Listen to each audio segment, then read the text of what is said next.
but a loud shrieking, an obnoxious shrieking that was coming from this tipped over shack, basically part of this hut that had been destroyed. The shrieking began when Pogo stuck his mage hand inside of it, and that noise, that shrieking, had alerted some gargantuan beast that off to the east of you guys that was rushing through into this clearing, heading this way. Do we have an idea of how far away it is? The sound, the booming sound coming towards you? Yeah. Probably within 100 yards. Like it's moving this way very fast. Okay, and then a good distance, but it's definitely moving straight at you. As far as the area is concerned, is there when you look at the shack, is there like area around the shack? Like, is it can we hide behind it or something like that, or is it like not any area stuff? There are still trees and everything all around you. It's just clearer than the outside. Basically, you've been following this road and it opened out into this kind of clear area, which there's still rocks and trees and things like that and plant growth. It's just not so dense that you can't get through it anymore. Remember, you were kind of having to hack your way through to even get as far as where you are now. So are we going to fight or are we going to hide? Fight or hide? It does sound extremely large. I vote hide. All right, let's hide behind the shack with the screaming thing. I'll cast silence and then it'll shut the hell up. Is it still screaming? Is it just like a constant sound? It's roaring and stomp, stomp, stomp. Oh, like, no. The thing in the shack, is that thing? No, it's still like nonstop screeching. Okay, yeah. Let's hide. Come on, let's hide behind the shack. And I'm gonna cast silence on the front area of the shack, so whatever's in the shack but not behind the shack can't make any sound. So we can make sound behind it, but the thing in the shack makes no fucking sound. All right, silence for the duration. No sound can be heard within. 20 foot. 20 foot radius centered on a point. I pull out some magical gear and I cast a spell as I'm running my tiny little legs back behind the shack. And is everyone following me? Go on! Yes. You guys rushing behind? Casting mage armor as I go. Okay. Your regular mage armor or your new one? The regular one, because since you said it reminded her of her arm, I'm not quite comfortable with using it yet. Okay. Can anyone else here be invisible, or is it just me? All right, we'll go ahead and put up those are both, no, mage armor is not concentration. Put up silence because it's concentration now. All right. And your invisibility would be concentration as well. Oh, okay, so I can only do silence. We'll just do silence. Yeah, it'll be one or the other, yeah. And then I'm going to hide. I'm going to try to hide behind the shack. Wait, can you do invisibility on more than one person?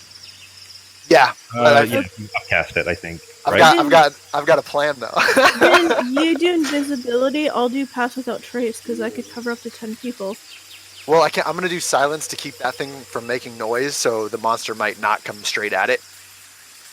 Okay, but if I do pass without trace, never mind. Pass without trace, you have an advantage yourself. Yeah, pass without trace would still be absolutely fantastic. Yeah, it definitely would.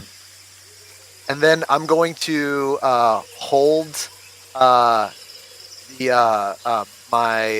cantrip of minor illusion to where I'm going to try to imitate that screaming sound 30 feet the opposite direction of us. And if I hear the monster getting close to the shed, I'm going to cast that as far away as I can in the opposite direction. Just not like a continuous one.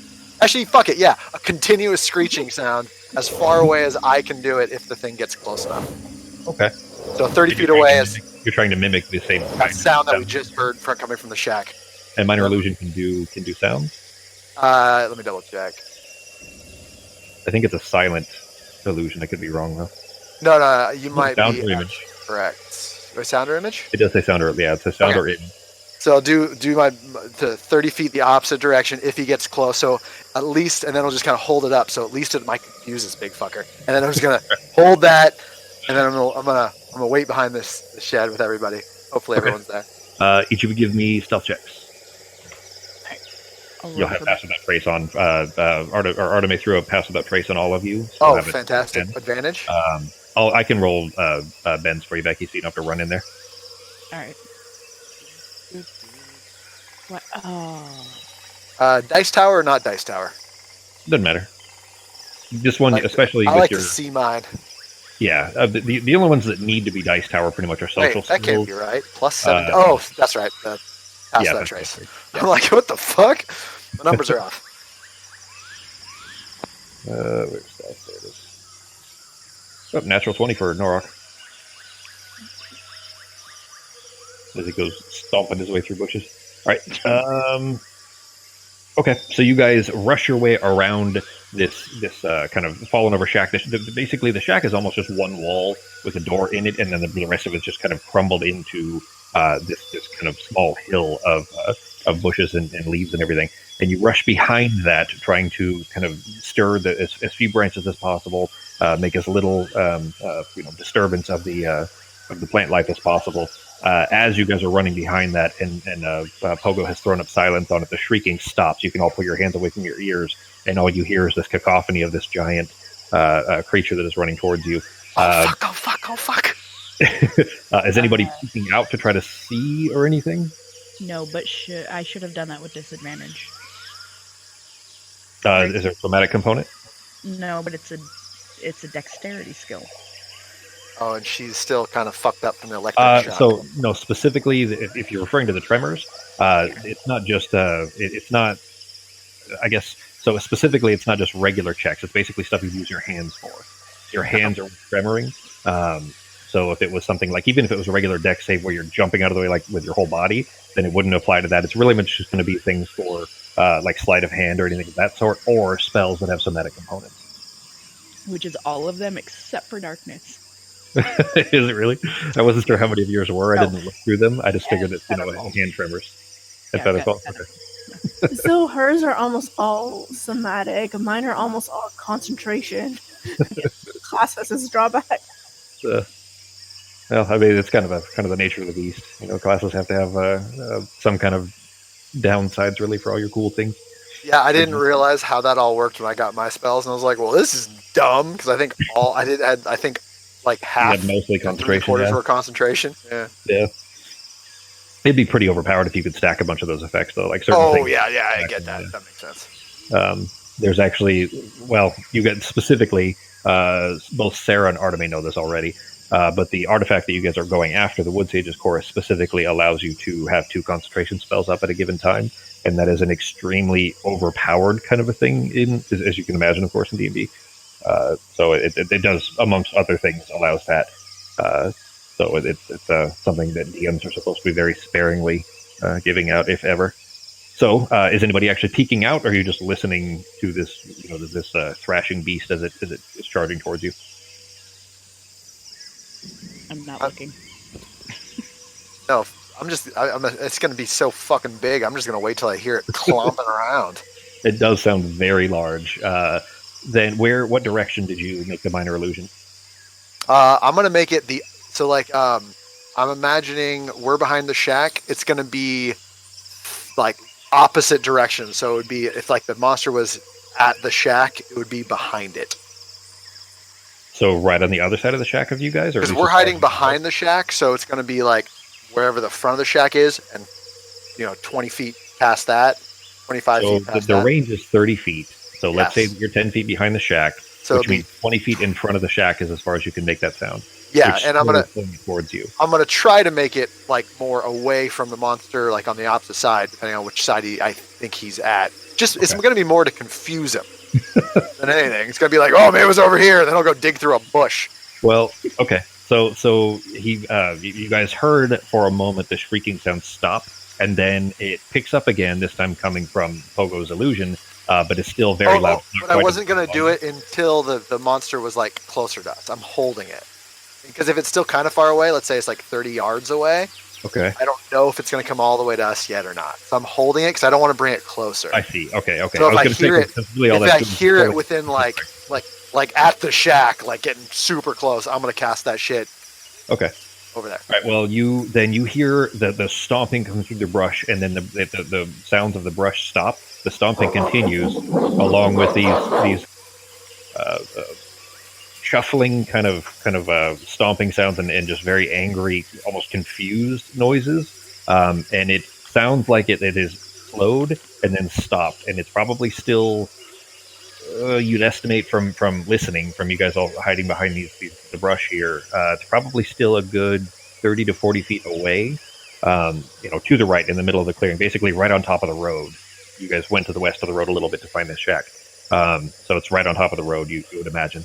And it sounds like it's confused and making these these kinds of sounds. You guys can hear, right? Yeah, it's a big baboon. It does sound very ape-like. So what Pogo's gonna do is he's gonna give some hand signals to the rest of the people.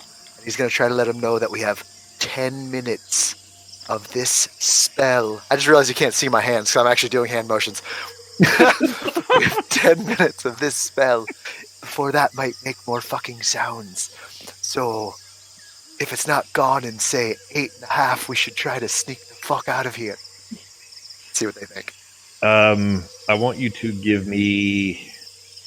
Shit, how would I even have you roll for that particular... Performance? Maybe performance? I feel like it'd be like me doing like a little like hand Pictionary. Not Pictionary. Well, you were still verbally saying something though. No. I'm verbally you're saying mime all of this because if I mime it here without saying it, I don't think you guys are going to hear me. You're doing purely just with your hands, trying to convey all of this just with hand motions. So imagine here we go. I'll put both my hands up with my fingers out, and I'm gonna shake them forward, and I'm gonna point to my wrist like it's a watch. I don't know if they have watches. and then I'm gonna make my fingers walking, and then I'm gonna put up the number 8 and do that, and then touch my hand again as a watch. So hopefully I convey that we're gonna go in 8 minutes maybe if the thing doesn't leave. Okay. Do we need to make intelligence checks? No, I think he's probably figured out a way that at the very least you've understood that he's saying like, let's just wait a second, kind of a thing. Yeah. All right. So what are you guys doing? This thing is still making confused sounds, and you're hearing very loud sniffing, and it's starting to move again. It's like sniffing around the area.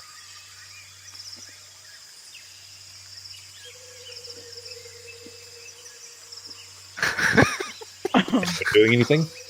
All right. So we still. How long does past that? How long?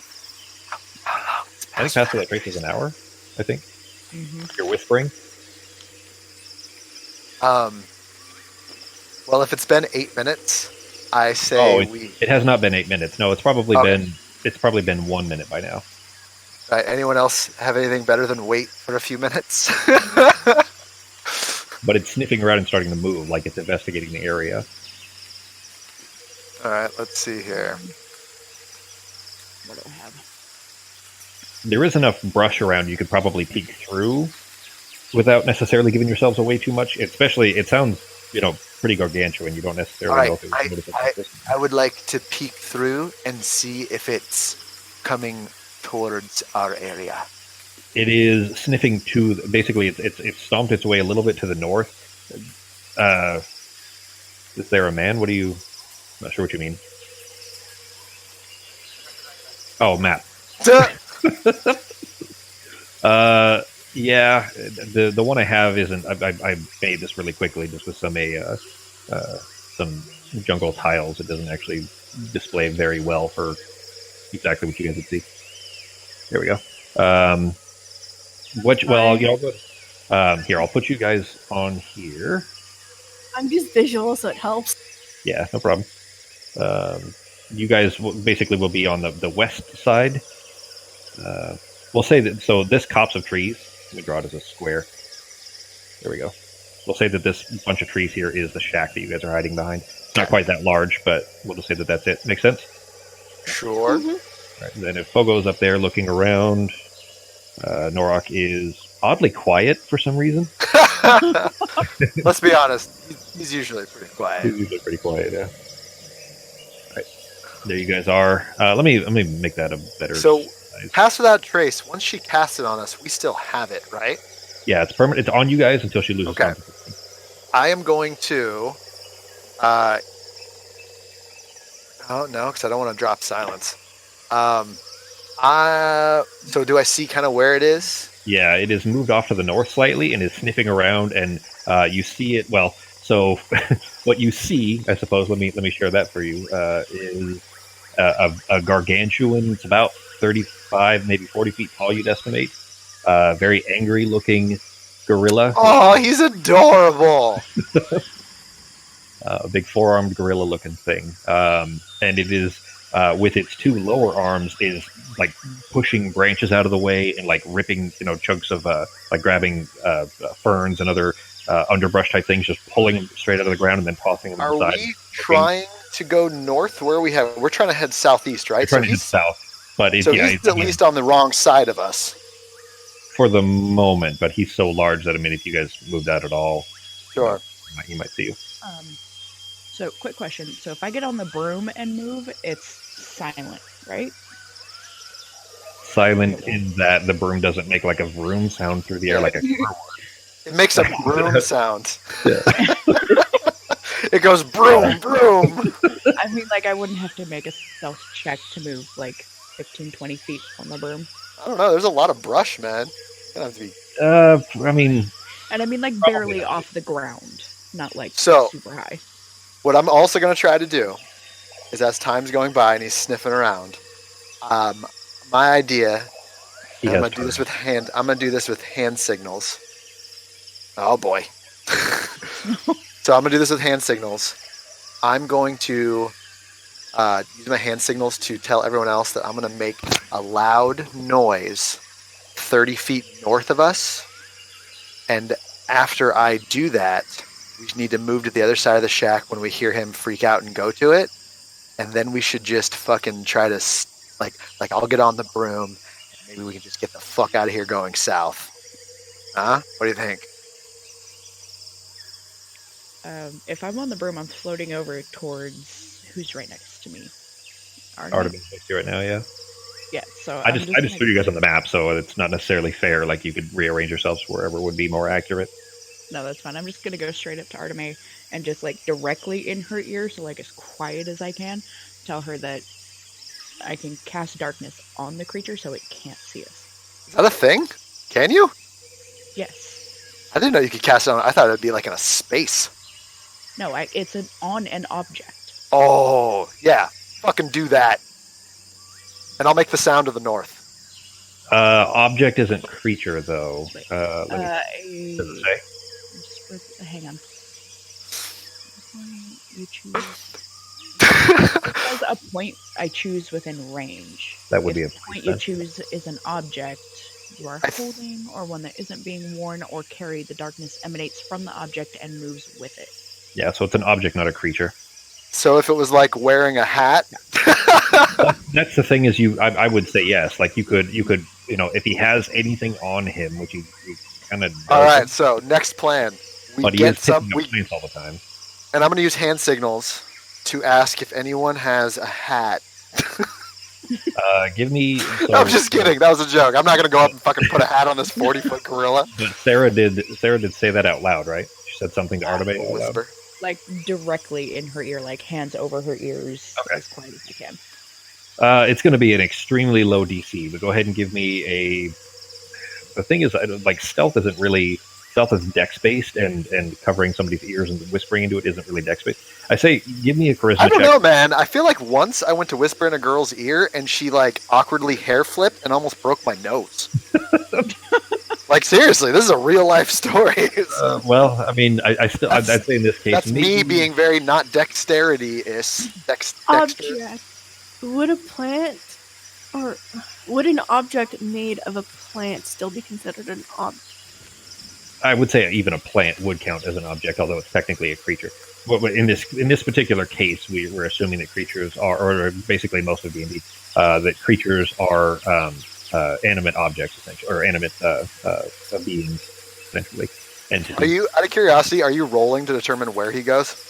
No, the rolls were for his perception, because the longer he's standing out here, the more chances he gets to hear you guys, or to notice, like to sniff you out, etc. He has advantage on one kind, and he doesn't have advantage on the other. So the longer this goes on, the more chances he's going to have to try to find you. Okay, so I'm going to pull out a leaf of my bag and turn it into a dart using my cantrip. And then I'm going to give it to Sarah so she can cast it on the dart, and then we're going to try and hit him with it. What cantrip? Shillelagh? No. Druidcraft? Druidcraft, that one, yes. So how does this work? I keep thinking it's plant manipulation because, like, that's my favorite part of the cantrip, but I keep forgetting the actual name, which is Druid. Yeah, it has a bunch of cool things it can do, too. It's basically the Druid version of, like, a prestidigitation.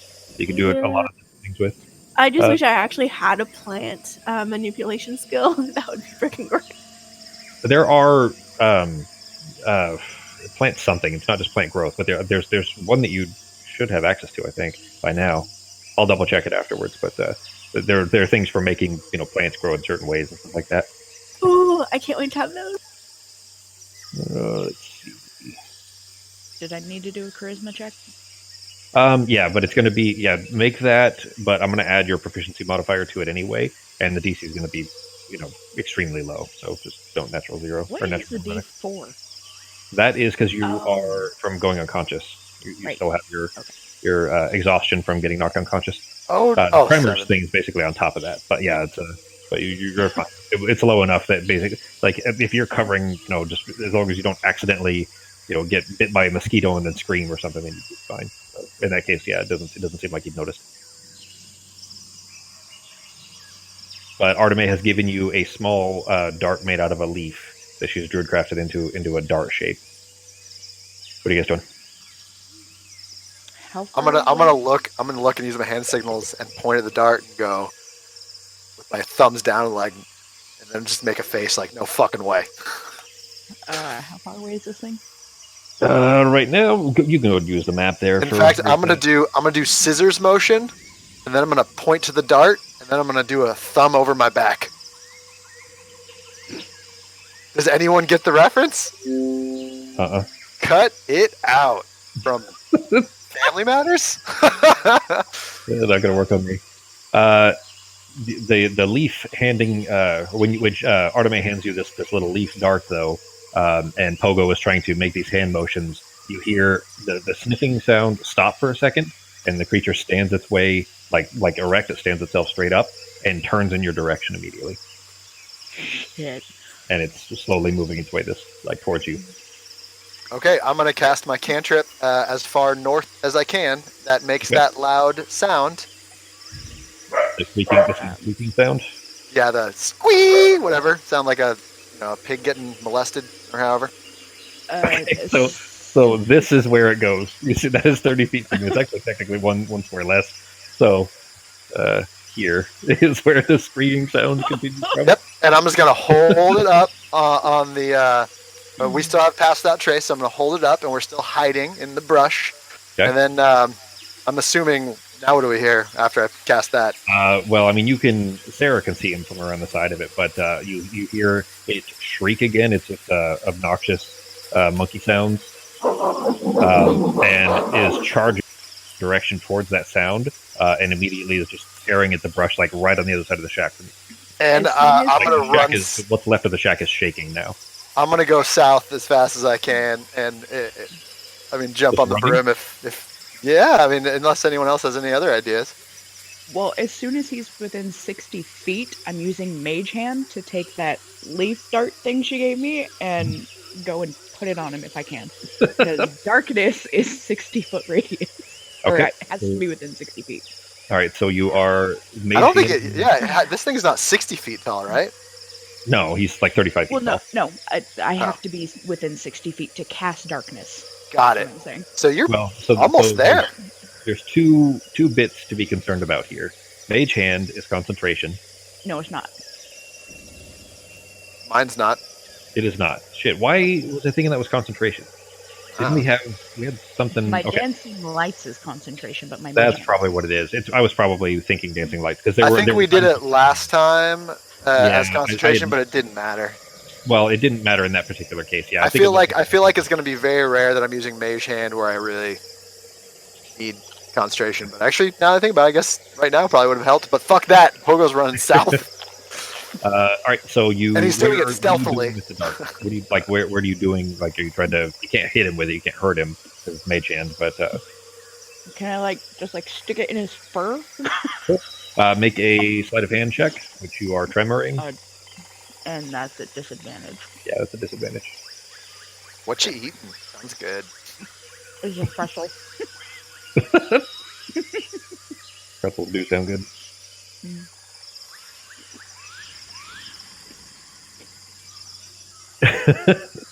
Oh no.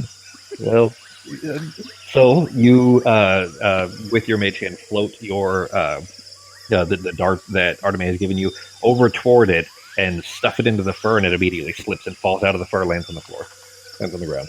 Had you already cast darkness on it, or before? No, I was waiting until it hit it, and then cast darkness. Well, I mean, in that case, if you were triggering it when it hit him, then you don't see it fall. You just see that the what's the radius on the sphere? 20 feet.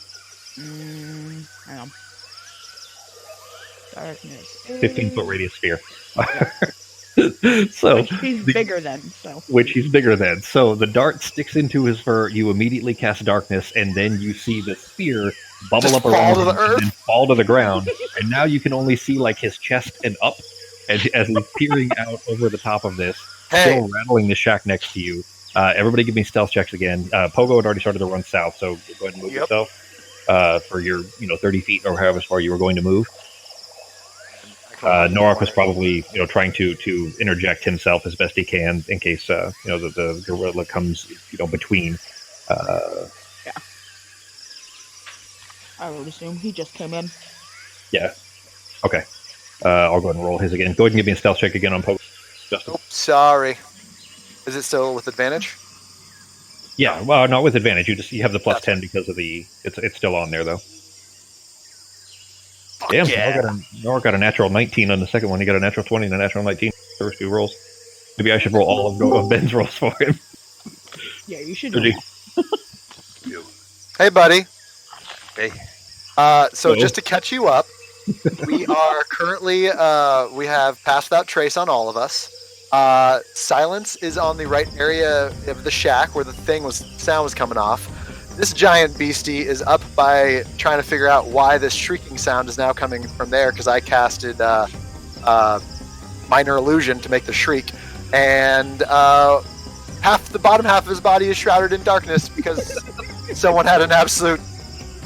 Well, it was not a bad idea, but it didn't work, and now I'm heading south, and I don't know what everyone else wants to do. So, for where we left off last week, G, remember there was a shrieking sound coming from the inside of the shack when Pogo put his mage hand through it, remember? Yeah. Alright, so that shrieking sound, Pogo silenced, he cast silence over it so that would stop. But this giant four-armed gorilla thing had been charging into the brush, coming towards that shrieking sound that had alerted it. So everybody hid behind the shack. You actually rolled really well on your stealth checks to hide behind the shack there. And then Pogo had, when he got too close, had made a shrieking sound off to the side to try to give you guys a distraction. The gorilla thing ran towards that shrieking sound. It's called a Goralin, by the way. It's a regular D&D monster. There you go. The stats are different, but it's basically the existing monster. Anyways, the creature ran towards that. Artemis created a small leaf dart so that Sarah could cast darkness on it. Sarah tried to move the dart onto the creature, and it fell out of his fur and landed on the ground. Darkness is a 15-foot sphere, 15-foot radius sphere, which means that as it fell to the ground, the creature's head and basically chest up are still above the darkness sphere. You guys can't see his legs, basically, but he's still above this big sphere of darkness, just looking around, trying to find you guys. Got it? Y'all caught up? If only I could fly, I could just put it on him. It is on the ground. The only actually, Sarah, when you cast the darkness, you did not use a. Did you use a sorcery point cast or no? Nope. You can't see through it either, so nobody can see through the sphere. But it's not on us, right? No, it's not on you guys. Yeah. It is. It's a 15-foot sphere around him, so it's basically. I'm going to remove the square because you guys know where it is. So that's there. It's 15-foot sphere around his middle, basically. Sure. So underneath him, you guys are not obstructed by it at all. There is still silence on the shack, which, as you guys ran away, kind of covered most of that. But if you're going to continue running, he could potentially hear you. So what are you guys doing? I'm on the broom. Can I get on the broom with you? Yeah. So I'm gonna hand We're gesture. not super high off the ground because I don't want to be like up where you can see us. And I say we just fucking, you guys just book it. Book it. All right. Well, the broom max speed is 50 feet. 50 feet per round. Well, I want to make sure everyone else is cool with that. Everybody's going to run. Is that the plan? I'm frantically doing with my hands like the two little fingers. Yeah. That thing is even much bigger than me, so It's a lot bigger than you. It's like 35 feet tall. So. it's a big one. And as soon as we get further away, so like as we start going away, that sound's gonna drop, and then I'm going to drop the silence concentration as well, so then he focuses on the shack. As soon as basically whenever we leave the area, I'm gonna wait a few seconds until we're at least 50 feet away, and then I'll drop the concentration. Arteme, they're all like getting ready to run. What are you doing? I'm gonna turn into a fox and run one side. Okay. Then you two, you're short enough to be able to mix into the underbrush easily to dance between those. Sarah and Pogo on the broom, going full speed, going 50 feet. Yes. Yeah. All right, Mark, your speed is 40 naturally. You can dash, presumably, too, so you could outpace. Oh, we can't dash on the broom, can we? Exactly, you can't. So Norak will actually be able to outpace you guys, but you wouldn't be moving through the underbrush. It's okay. Hazardous terrain. Yeah, I'm still cool with this. Okay, everybody running? Yeah. All right, as soon as you are outside of the range for this and you cancel your silence, you realize that it's not shrieking anymore. The And plant then- is not shrieking, and you looking back over your shoulder, you see the gargantuan ape up at well above the sphere of darkness, and he is howling again. Starts running on its lower arms and its feet, so quadrupedally on those, while its upper arms are just kind of swinging above it. The way that a gorilla runs on 4 feet, except with 2 extra arms above, rushing in your direction. It is gaining on you. You're not sure if you'll be able to outpace it or Does not. it see us? It immediately turns and sees you as you're rushing. Yes. Then But in that case, at least he's something. It might be Norak, it might be Broom. okay. I'm gonna drop silence off of the shack. Yeah, you drop. That's what I'm saying. You drop the silence after when you got out of. You're still out of range of it. I'll just put you guys. Oh, so you're saying the shack isn't making any noise again? Correct. anymore. The noise stopped. You don't necessarily know why, but So we're 50 feet away. you're by now. We'll just call it a round and a half ish, so you'd be near the south. I'll just move him up a little bit further. There you go. All right. But it is rushing in your direction. What are you guys doing? Is there a tree or something like right in front of There's us? brush. There's brush, and there's a rock that is nearby you. Like there's plenty to try to hide behind and everything. You see it's coming your direction. I'm gonna. I'm gonna cast darkness behind us on a bush, so that way it can't see through it at us, and just kind of like, which direction do we need to go? Southeast? You're going to the south. Yeah, southeast is where Termos is. It's the town that you guys ran into. Can I And see point that her? direction. Okay. What was that, Pogo? Oh no. All right, then in that case, you cast darkness behind you. So there are tall trees. There are plenty of bushes and everything behind you. Trees that are, say, probably 15, 20 feet tall. Where specifically are you casting it? As far as elevation is concerned, or on, just on the ground? Are you trying to cast it on the tree? He cast it on the rock and he'll stub his toe, maybe. What, Maybe trip himself. feet tall? 40, 35? What's that? He's 35 feet tall. Yeah, you'd estimate. So, we'll do 20 feet up, because it's a 15-foot radius. He should only see 5 feet down, and then it should cover Which from the his angle would be like trying to look under a door kind of a thing, so you wouldn't have a very good angle to be able to see you guys. All right, so you emanate a new sphere of darkness behind you from the tree. You guys can no longer see him as he's still kind of lumbering along, running through the brush howling, trying to run after you. You can't see him anymore. You just feel the ground shaking under. Artemis and Norak feel the ground shaking as he's stomping in behind you. But it sounds like he's stopped. Like he's maybe confused and sniffing around again. Continuing on, what are you guys doing? Weren't we heading towards the broken tower for more of a landmark and a safe place to rest? Yeah. We can try to. We're heading to the southeast, yes. But are we you just you're keep continuing? going? Then you're not stopping. Yeah, I think so. I kind of just want to continue. All right. You keep going along your way. The creature looking behind you, you see its head sticking out of the darkness, and then back in again, like it's maybe confused a little bit and trying to figure out what this is. But you're far enough south that it doesn't appear to be following you any further, or at least doesn't maybe is less concerned with you at the very least. And you continue along your way, heading to the southeast. You make your way back to the road, the same road that you guys were following initially, and kind of get back on the same path you had been. Anything in particular along this path you guys are doing? It is getting late. By this point, it is. Let's see. It's probably about 7:30 right now. Oh, that was fun.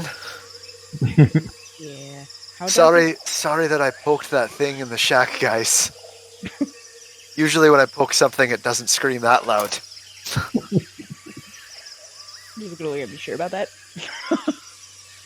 Sadly, yes. Oh. I meant more the frightened scream, you know. Well, take what you can get. So, how far do you think we are from that town that used to be there, that we think might still exist, hopefully? I'll show you guys the region map again, so you guys have that. Wasn't it gonna take us until morning? Well, at least we wouldn't were be still able to heading. make it till night. Yeah, by Artemis' estimates, it's at least going to be another half day or so before you'd make it there. Yeah, so maybe we should just find a place to camp. All right, should we look around a little bit, see what we can find? Maybe a safer spot, maybe something next to some rocky terrain gives us at least one wall of support, safety. Yeah, how dark? Do you think there's like a Motel 6 around here? It will be dark in the next half hour, like completely dark. It's already sun's below the horizon. It's just orange. All right. How bright are my dancing lights? I don't know if we want a lot of light though. You are still hearing the occasional growl of a creature, and then the scurrying between the brush of something. One animal killing another type of noise. How long does that darkness spell last for? Maybe we could just sleep in a bubble. 10 minutes. Yeah, it's not gonna do it. Let's just get to the tower and then I'll do tree. All right. Well, I can't see in the dark, so. Is night vision concentration? Do I even have it right now? There's a spell called Dark Vision. I don't know if you have it prepared or not. That's what I'm trying to check. You do have it prepared. It is not concentration, it looks like. Okay, yeah, no, it's perfect. So I'll just cast dark vision on everybody. Is it one slot per person? Let's see. How long does it last? It's an individual creature per spell slot. And how long does that last? 8 hours. Oh, fucking sweet. I don't think you need to cast. Yeah, I've got dark vision up to 120 feet. Yeah, you have natural dark vision, but Artemis, Pogo, and Norak would. So Well, I don't need it. Like if I'm on the broom with it, I can just hold her tight to make sure she, goes the right way. And I trust you. I'm it's just the gonna second whisper level in her ear. I trust you. Which means that he's level 3 slot, yeah. You're out of second level slots. You have to use all your level 3 slots. Okay. Well, yeah, you didn't need to give it to me if you didn't want to. Not a problem. Did you just use all your level 3s? So, wait, no, if I'm a fox, I wouldn't need it. Wait, can I cast a spell as a fox? No, you can't. You'd have to revert from your wild shape. You can Okay. hit like level 17 or something for druids, whatever. Okay, Whatever. so I'll have reverted back first. So I'll go click. Sai can see in the dark. Yeah, so she doesn't need it. All right, then all of you with dark vision, with night falling, it is a very loud, like cacophonous, uncomfortable environment all the way around you. The mosquitoes and the insects in the air are just clouds. Walking through them, you almost have to cover your mouth just to keep from occasionally swallowing one. Just walking down the road. The path in front of you is getting thicker, it seems like, and you're occasionally, in fact, both of you or all of you, give me, because you can all see, give me perception checks.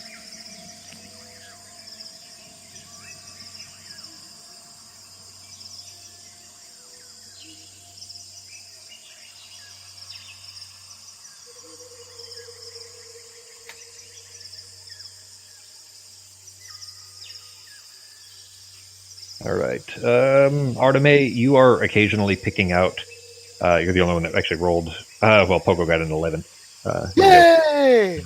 But Arteme, you are occasionally in the darkness seeing these threads that don't look like they don't look like plant life, and they certainly don't belong here. They were not here. The last time you walked along this road, which had been at least 15 years ago or so. This was all washed out 10 years ago, 9 years ago. But it's been quite a while since you were in this area. And you're seeing these weird kind of reddish colored. It looks like coral. It looks like what you would see underwater, like a coral reef. And they're like a bright reddish color, and you're seeing kind of veins of them that are spidered out all over the place, kind of heading. It seems like they're thicker in the direction of the coast, which is off to your left, to the east. You guys are heading south. So you occasionally see these like little copses of them, almost like undersea forest kind of coral reefs. They're not very thick. They look a little bit sickly. But the further you go to the south here, the further you get towards Turmos, it seems like you're seeing them more and more often, more densely. Looking across from you, like looking in that direction, though, you also notice that there is a series of. In fact, give me a survival check. Just start me.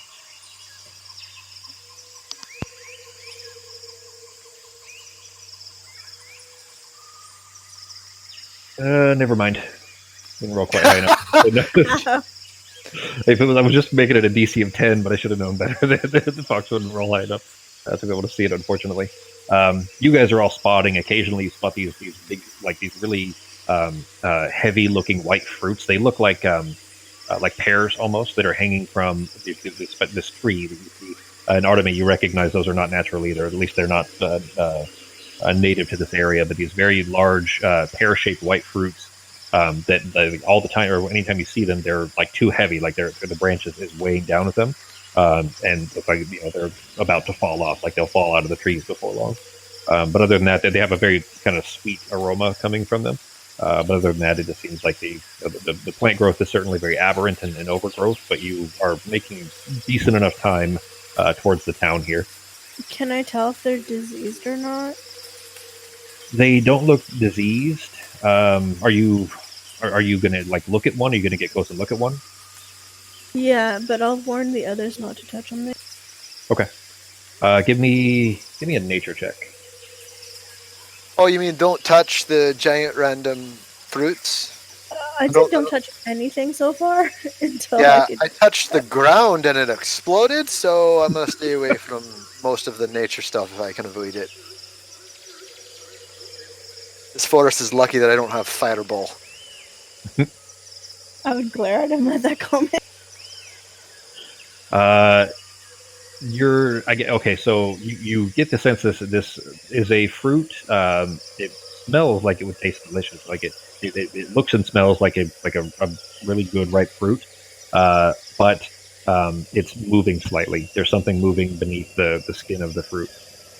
Okay, I'm just gonna warn them to not touch it, and if we need food, I'll scavenge whatever we need. Okay. All right, then you guys keep making your way along the road here. It has gone completely dark by this point. It's been probably, we'll call it 2.5, 3 hours since you guys avoided the giant ape, and before long, in the middle, it's still extremely dark. It is lit by the blue moon and the red moon. So it's kind of a purplish light. The blue moon's mostly full. Chorus is mostly full. So you have kind of a purplish din over everything. Until you see the road ahead of you is curving off to the left a little bit, which would be towards the coast, but not a sharp. It's not. It's basically it's a bend in the road, and there's so many. There's the bush, the trees, and everything all around are still pretty thick, so you can't quite see what's further down the road. But up ahead of you, maybe 30, 40 yards or so, the tree start or the road rather starts to curve to the left, and you're hearing a crying sound. Oops, sorry. Did you step on your real dog? Is that what just happened? There's a crying sound coming from up ahead in the road.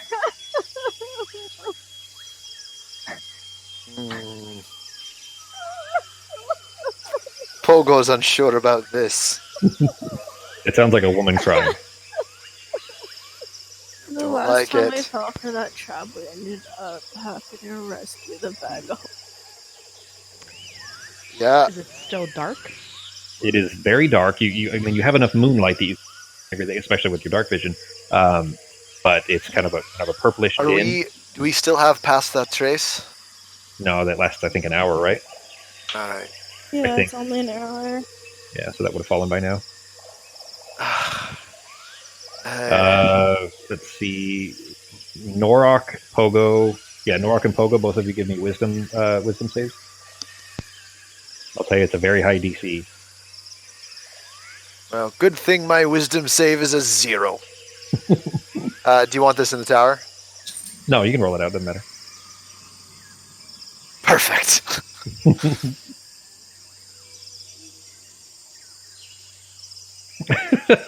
Well, both Porok and no-go. Norok and Pogo. This woman needs help. There's a woman that's just up the road, and it's clear that she needs help. She's crying in the middle of the road. You're compelled to go and find out what she needs and try to help her. So I'm still very nervous. I am going to cast invisibility on myself and then sneak up there.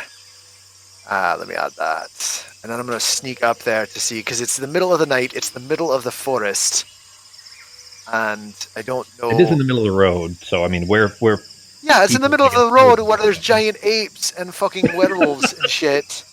This isn't a safe place for a woman to be... Like, she kind of deserves it. Like, I honestly think... she wouldn't dress like that if she didn't deserves it, no matter what. But I'm just making sure this isn't some crazy plant sound-making thing. Okay. And I'm going to get to where I should be able to see it and try to see what the hell is going on. And I'll let everyone know. I'll whisper, and I'm going to go cast invisibility on myself, and then take an eyelash encased in gum arabic and hold it up to my face and cast invisibility. Okay, so you smush that into your forehead. Everybody, you see Norok and Pogo just kind of not. They don't look. I'm also not going to stand right next to Pogo, or not right next to Norok, because I don't want to be like. They'll give you away. Yeah, if he gets attacked, I don't want to be part of it. Okay. So Norok, you were compelled to walk down the road to try to, help this woman, but you're still in control of yourself. What do you choose? Are you going to try to do anything, or are you just going to, walk down the road until you see what this is? And you just saw me say I'm going to go see what it is. Yeah, all of you do see Pogo kind of smash something into his forehead and fade from vision. He's gone. All right, then I'm going to, as I'm going that way, I'm going to, are the ladies there? And because I don't see Pogo now, but are the ladies there? So I'm going to say, I can't seem to stop myself from going this way, so you might want to keep an eye on me. Let them know that I'm not. Yeah, Artemis and Sarah, you see the two of them start to walk off. Pogo begins to disappear. Pogo doesn't make sound when he walks. He has boots that don't make sound. So you basically have no idea where Pogo is, but you do see Norok still walking down the road. What are you guys doing? I'm going to stay on the broom and stay about 20 feet behind Norok, just kind of floating, and use him to kind of hide behind. Human shield. That's the word you're looking for.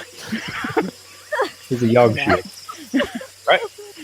You continue on down the road until you get around the Pogo and Norok ahead of you two, so that they they get to see. They basically see the rest of this before you. But for Pogo, Norok can outpace you, so he walks 15 feet faster than you per round. So I mean, it's good a bit ahead of you before you can see this. But no, Norok. I'm seriously, all of a sudden, I'm mixing those names up every time, like Pogo and Norok, just mixing them together. Around the corner, though, as soon as you've kind of made it, you don't go all the way around the curve in the road, but until the brush is thin enough that you can see past it. And in the middle of the road, there is a small elven girl, and she's you can see she's got dark hair, and you can see her ears poking up out of it. But she's sitting on the ground in the middle of the road with her arms around her knees and her head down. And she's crying. I'm definitely gonna hold up my gem of seeing. I'm gonna pull it out of my bag and I'm gonna hold up gem of seeing and see if I see anything fucking weird about this random girl in the middle of the night. Okay. In the middle of this dangerous place. Okay. She. Let's see. Let me look at what the gem of seeing can specifically identify. Just hang on. Let me grab the right mouse here. Gem of seeing. Does it have true sight? True sight. Yeah, Yep. true sight. Then I'm gonna send this just to you, Okay. and because you are 30 feet ahead of Sarah and Arteme, and you are invisible, you are still behind Norok by about probably 15 feet as well. So you'll know this, but nobody else will unless you find somebody to help. Am I getting it in Discord or am I getting it in fantasy rounds? So D&D Beyond, guys, if you check.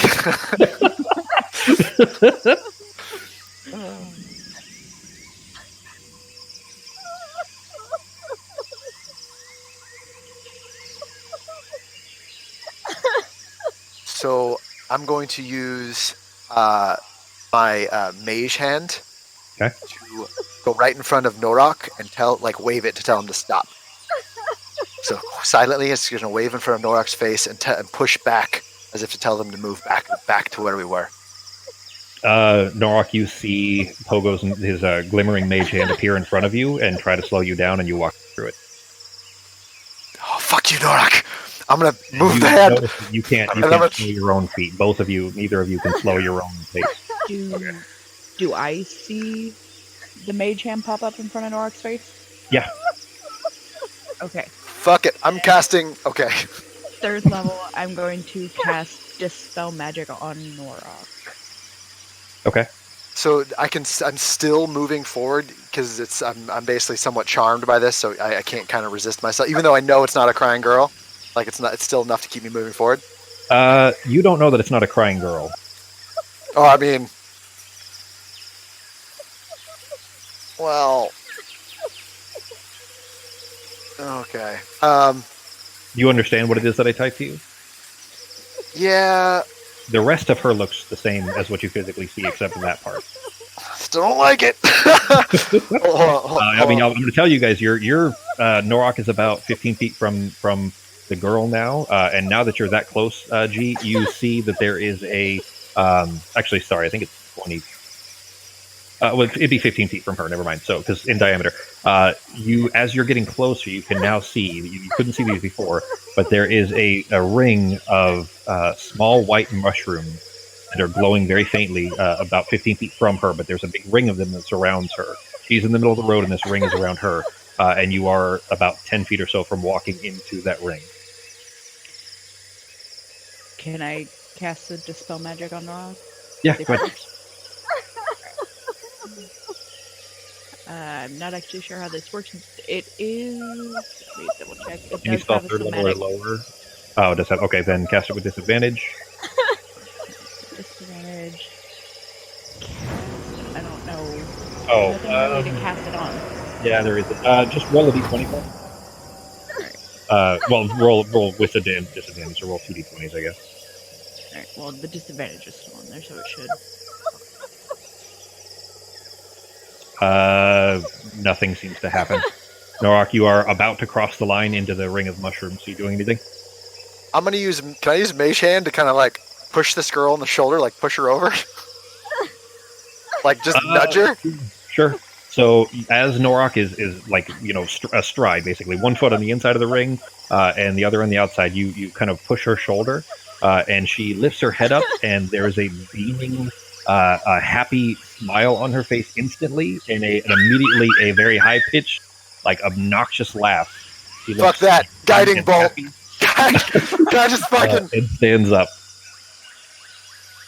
Ah!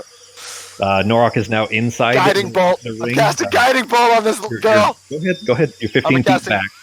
Yep. I'm gonna cast a guiding bolt, and You have about 3 seconds until you're inside the ring as well, based on your movement speed. Sarah and Arteme, you guys are approaching the outside of the ring, seeing Norak. How do I just kind of pretend to cast it on this girl, or you just cast it without a target. Oh, okay. I want to cast it at level 2. I've legitimately forgotten how to cast this at level 2, or how to cast spells at level 2. Well, for upcasting, you would still roll the Oh, attack. no, I don't. No, I don't, because I don't have a level 2 spot, so I'm just going to go ahead and cast it like normal. Okay.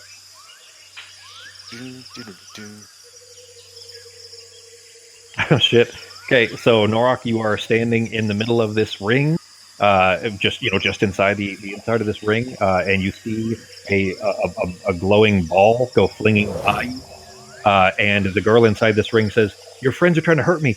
Just to stop them." And you are compelled to stand in front of that bolt. Oh, fuck! Roll. You And I'm no have longer invisible. automatic fail. Give me a charisma save, G. She's pleading, saying, "Don't let them hurt me." For some reason, my mage armor isn't on the combat tracker, so I'm going to try to do that again. Has it been 8 hours? Since you cast it? No. It should still be up. I might have deleted it on accident because I was going through and deleting the past that trace. No, it's still not popping up. Oh, you don't have yourself targeted. You have to put it on yourself. Oh, shit. All right. The other one automatically casts on yourself. That one does not. Yeah, your invisibility's down now. Yeah. For that save, G. Forgot that I had to go click on the one random thing. She tells you to do it, and you kind of you stop yourself while trying to kind of swing your hand through this bolt that comes flying through it. You're going to take half damage from it, which is only 8. But Pogo just blasted your hand with the glowing guiding bolt as you tried to like intercept it like a basketball. But you are now in the middle of this ring with this girl who her. Am I still being pulled towards her? Yeah, in fact you're in it now too. You're stepping through the ring. No! You had 3 seconds. You spent your action casting guiding bolt. Yeah. As you stepped inside. To the both of you, this as soon as she's kind of stood up, you see her standing there with these with a pair of kind of glowing translucent wings, very kind of lace wings, like kind of like those dragonfly wings actually. But the both of you, she looks like just a beautiful elven girl with these kind of fairy wings, standing in the middle of this. Do you guys know what a fairy ring is? Yeah, it's a naturally occurring circle of flowers or mushrooms or whatever. Yeah, specifically mushrooms, but yeah. And she's standing in the middle of this and just giggling, and she's so gleeful and happy to see you guys. She says, it finally worked. I've got friends. You're here to play, right?"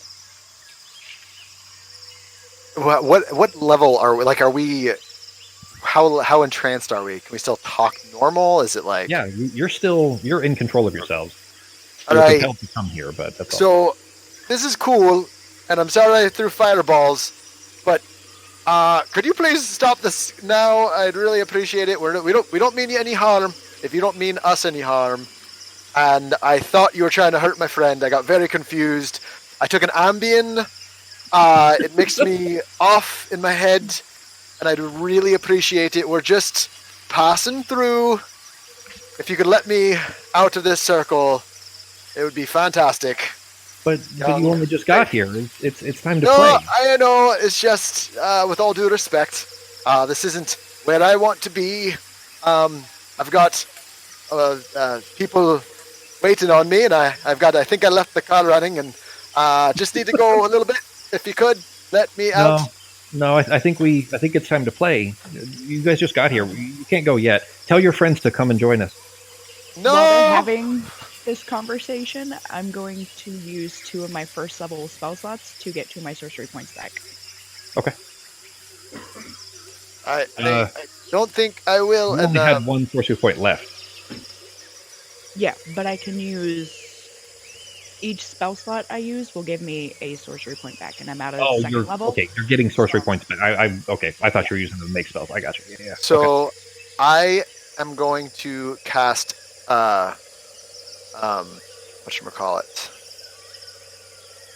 I don't think that's what I want. I wanted to cast. Oh, so I can still cast spells in that, like in this. Yeah. In the Well, state? I mean, you can certainly try. You haven't attempted to yet. I am going to cast Thunderwave directly between me and her, on her. So I'm going to cast Thunderwave. Okay. And I apparently, I do have level 1, right? Yes, that's my last level 1 spell. So I'm casting Thunderwave just to see if I can hit her and knock her back. Okay. Sorry, Norak, if this hurts you! You expend the natural energies needed for that, and nothing fizzles. Magic doesn't work here, guys! Not in this circle! Give me, Arteme, give me... Shit, it wouldn't be really nature, because it's not part of the natural world necessarily, but give me... You're proficient in nature, so we'll call it the same. Give me a nature check, Arteme. Okay. Now that you and Sarah are about 15 feet outside of the ring, you do not feel compelled to enter the way that Norak and Pogo did. So the 2 of you are able to just stand there unless, so far, anyways, you don't feel the compulsion that they apparently did. From the outside, though, you can specifically see that there's a thin place that she's standing in. This circle of mushrooms is a thin place between, it's called Foreign Wheel. It's where the dream is. It's where you trance in. And that's where she is. So that place inside that circle is a thin place between the natural world and the dream. And you recognize that she is a creature of the dream. She's not from. She's from Fern Wheel. She's not from Earth. Okay, so is she trapped between worlds, or did she make the portal herself? Don't know. You don't have any way to know. But she is now beckoning to you guys as well, saying, just come in. I just want to play some games. I don't trust her. So, if you had just... Pogo a very dour look. She says, I won't hurt you. I just want to play some games. Oh, I've had women say that before, and then there's whips and handcuffs, and I'm never comfortable. Did Sarah see Pogo try to cast a spell inside? Did it even make the noise? Like, did it even go through? No, nothing happened. I would say that you probably felt the beginning of the beginning of the spell, and then just nothing happened, like it fizzled. Sarah, you can make an Arcana check to see whether you would recognize that the spell didn't work. I would say that you probably recognize. Is there a somatic component, Justin? On this one, yeah, there is. It is. Okay. So I would have. The verbal component and you would have, Sarah, you would have heard him speak the incantation and make the physical motions. The incantation of Thunderwave is Rudy Tooty Fresh and Fruity Bang Bang. All right, I'm going to hold you to that then. Yeah. Rudy Tooty Fresh and Fruity Bang Bang. I do some Doctor Strange hand motions. The next super dramatic moment where you're going to try to cast that, and you're going to have to say that. I got to add it into my notes. Do I have to follow the same thing if I use mine, or can I have something simpler? Your Thunderwave could be different, yeah. His is arcane based, yours is divine based. So.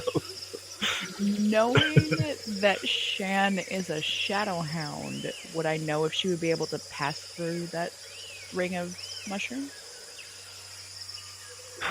I would say that looking at it and having some vague understanding of, never having done it yourself, but some vague understanding from reading about thin places between the rills, the different parts of the world, essentially, that passing between them isn't necessarily that hard if one can find a portal. It isn't necessarily dangerous.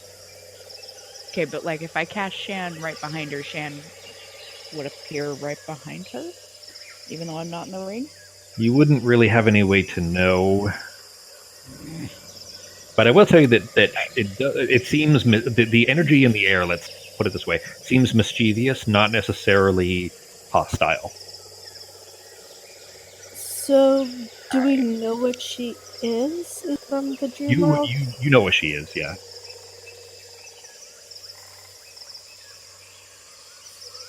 She's both terrifying and erotic. Not quite sure what's happening. Can we hear her talking? Yeah, she's beckoning you guys to come in so that you guys can play. What kind of it's game not do you my wanna play? worst date. By the way, sorry. To Norok and Pogo, she looks like a beautiful elf girl with fairy wings. To Sarah and Arteme, her face is mostly teeth. You guys saw anybody see Pan's Labyrinth? Mm-mm. So the little Too much fairies in reading. Pan's Labyrinth. What's that? Too much reading. I'm kidding. Oh, yeah, it was subtitled, huh? It was in Spanish, I think. I think Benicio so. del Toro? Yeah. I gotta go use the restroom real quick, guys. I'll be right back. All right. Don't let the mouthy fairy bite my nick off. You said Pan's Labyrinth? Yeah, I'm trying to find an image of what the little fairies look like in it, but they basically imagine little fairies except where the mouth is, that takes up about 3/4 of the face, and it's just one giant maw with like needle-like teeth. I'm just gonna yell at her and ask her what kind of games. I mean, we'll just do some riddles, And after we play your game, do we get to leave? Why would you want to leave? I mean, you've only just got here. No, but That sounds ridiculous. Why would anybody want to leave? But we kind of have something important that we have to do. What could be more important than playing games?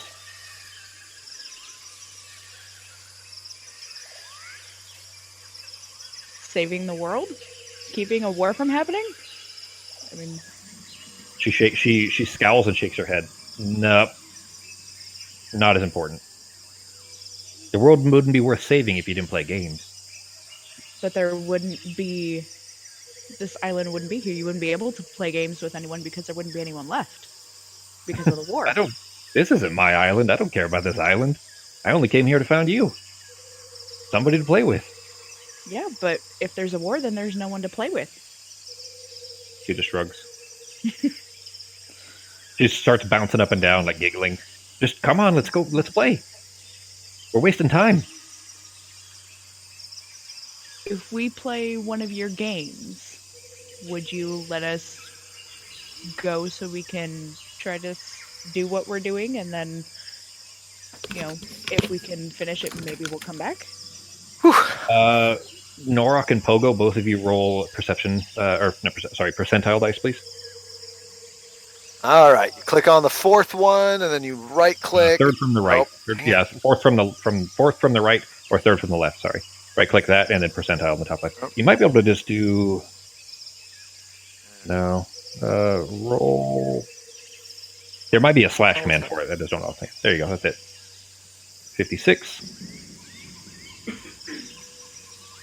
Fuck you, dice. You fucking dice.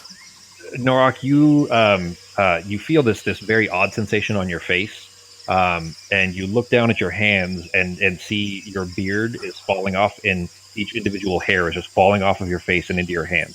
You're just holding a hand, like literally just falling like thousands per second of hairs falling off of your face until you're completely shorn, as if you've never had a beard, and you're now holding. Oh, look at little baby Norog! I like this look on you. Did something happen that I missed that I shouldn't be making jokes? Sarah's just trying to convince, the girl is trying to convince Sarah to come in to play games. That you guys are wasting time. Okay. You're gonna have to give us more. Can you promise on your life that none of us are gonna get hurt? Insight check for whatever the fuck she says. Okay. She says, I mean, you probably won't get hurt, but I mean, it wouldn't be any fun if there wasn't any risk involved.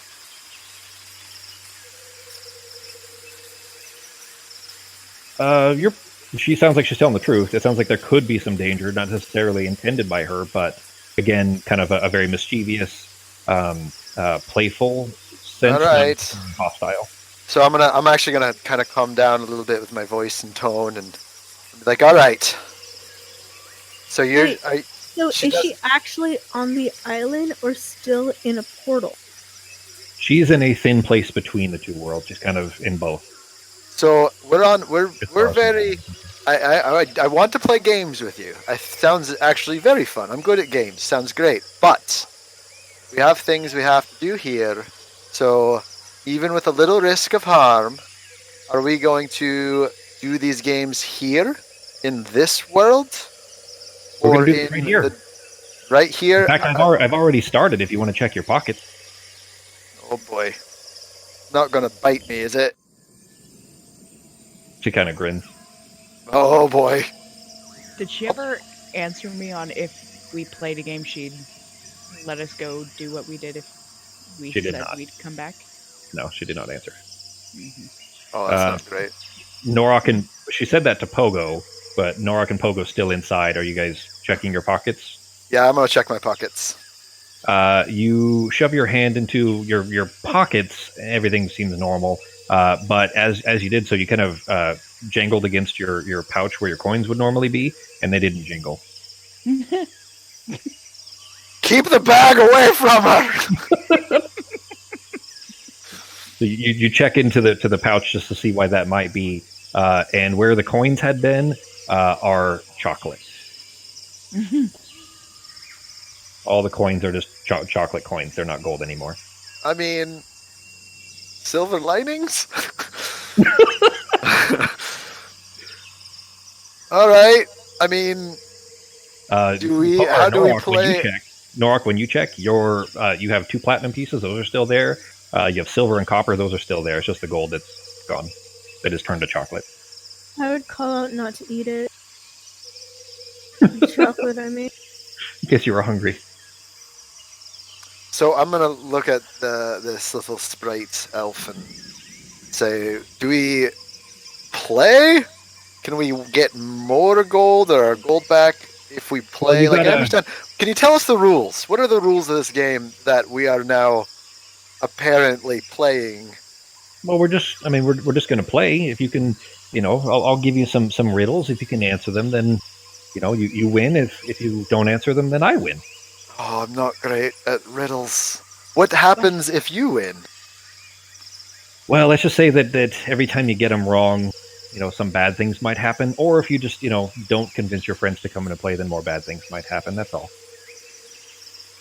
I'm playing really easy on you right now. I'm really, to be honest, I'm kind of antsy. I want to get started, and you guys are wasting my time here, and I'm starting to get a little angry. How about we play, and then you can play with them afterwards? No, all of us. Let's do this. I'm just going to look at Artemis. Should we just go in? Because this could turn bad. So far, Norak has lost his beard, which is pretty minimal, sure. You don't know whether he'll be able to grow it back or not, but he doesn't have a beard anymore. And their gold has turned into chocolate. But so far, that's been relatively innocuous.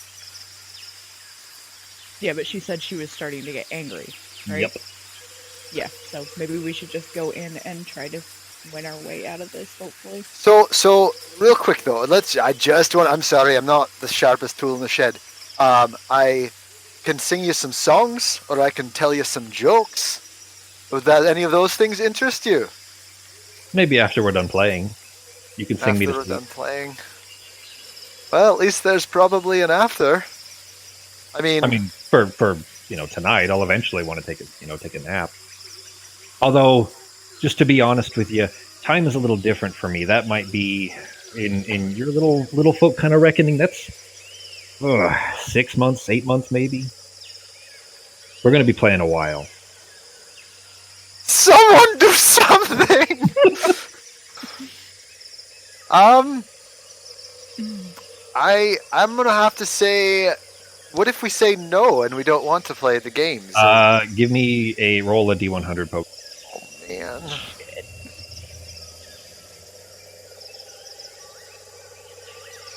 Fuck. You instantly kind of startled for a second. You kind of look around, and you are immediately just utterly confused. Like what the fuck? How did I get here? I was just, let's see, what time is it? That time? I was just in the bath with Norok, and all of a sudden, I'm here in this, this weird, like, jungly kind of environment. There's insects everywhere. There's this beautiful fairy-looking woman in front of me, and I don't know what's going on. Where are we? What is happening right now? The woman in front of you, who you don't have any idea who this is or why you're here. You see Norik, of course, that you recognize, and Sarah and Artemis are behind you, but this woman says, it's going to make it a lot harder for you to play when you don't remember. Unless you want to lose some more time, I suggest you get your friends in here so we can get started. What are you even talking about? I'm gonna look at Sarah and say going in is not a good idea. I'm not sure we have a choice. What's here. your name? I'm going pretty fairy lady? She says, my name is Sparkle Sand. Sparkle Nice to meet you. Sand. That's a very pretty name. I like She that. gives you a very big smile. And to Sarah and Artemis, that smile looks terrifying. To Pogo, it looks very pretty. So, what are we doing? I'm sorry, for some reason I don't know. Did I just get here?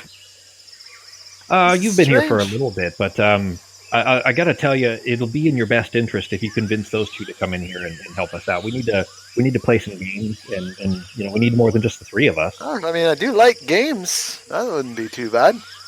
You're pretty good. I'll play some games with some pretty girls. That's fine. You got any friends around here? Yeah, I mean, I can bring my friends. We'll play just us first, but I can certainly bring. That's never bad. Yell at Pogo to shut it up. We don't need any more people. All right. Feel much drier than I was a few minutes ago. I don't think we have a choice. I think we have to go in. Because I'm not sure we're going to be able to get those two out. And I don't feel comfortable leaving them in there. I just want to play. Oh, I wasn't talking to her. I was talking to Artemis. Yeah, but she can hear you, and she's kind of looking around Norok to tell you that. What is Norok doing, G?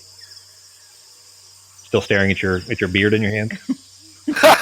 Single tear. Yeah. Down a very shorn, dry face. Yeah, contemplating a beardless life, and then just kind of not saying anything, and then just kind of staying ready, I guess, in case anything. Well, I was going to say odd happens, but you know what I mean. So I'm just going to try to, play along, I guess, as much as possible. But She looks around then at Sarah and Artemis. She says, look, I can tell you guys don't want to play, and I don't understand it, to be honest, but tell you what, you guys make it through 3 rounds, and I'll let you go. You guys can be on your way, and I'll find new people to play, the people that actually want to play with me. How about that? I mean, I kind of want to play. I don't mind. This sounds fine. Shut up, Pogo. I'm gonna give her a little bit of a wink and try to charm her a little bit. I'm just gonna look at Artemis and be like, I think this is our best option here. And I'm going inside and tell her it's a deal. Okay. Artemis staying out. I'll go in reticently, but I'm gonna look at Sparkle. Great word, by the way. Sparkle Sand? No, I'm reticently. just gonna short her name to Sparkle though for this purpose, and I'm gonna tell her that as fun as Pixie games normally are, they normally have a double-edged sword. She just shrugs, grinning. And maybe if she's trying to find willing participants in her games, I could suggest a few places to where she could find players. I think it's a perfectly viable place. I got you, didn't I? I mean, there's probably more people in other areas besides this random crossroads. Do you always do this here? Not always here, but I mean, I don't want too many either. The whole 3's a crowd thing. I mean, five you haven't is partied with me enough, lady. So everybody stepped inside? Can't wait to get TPK by a weird mouth nymph thing. Oh, you can't see that. To you, she looks... No, yeah. To me, she's This is Justin talking, not Pogo. He's Just her Justin's face. very concerned. Pogo's fine. No, Pogo's to bad. None of Sarah us and anymore. Sarah and Arteme, when you guys step through, she still looks the same as she did. Okay. Where like 3/4 of her face is teeth. If she prefers less players, there are ways to do that in other areas that is not entrapping random trap. Considering she said yay, this finally worked, she's probably been at this for a while. Trying to get Thinking that players out loud? anyway. No, I'm just thinking it. Sure. She'd probably have better luck in some areas of the black market.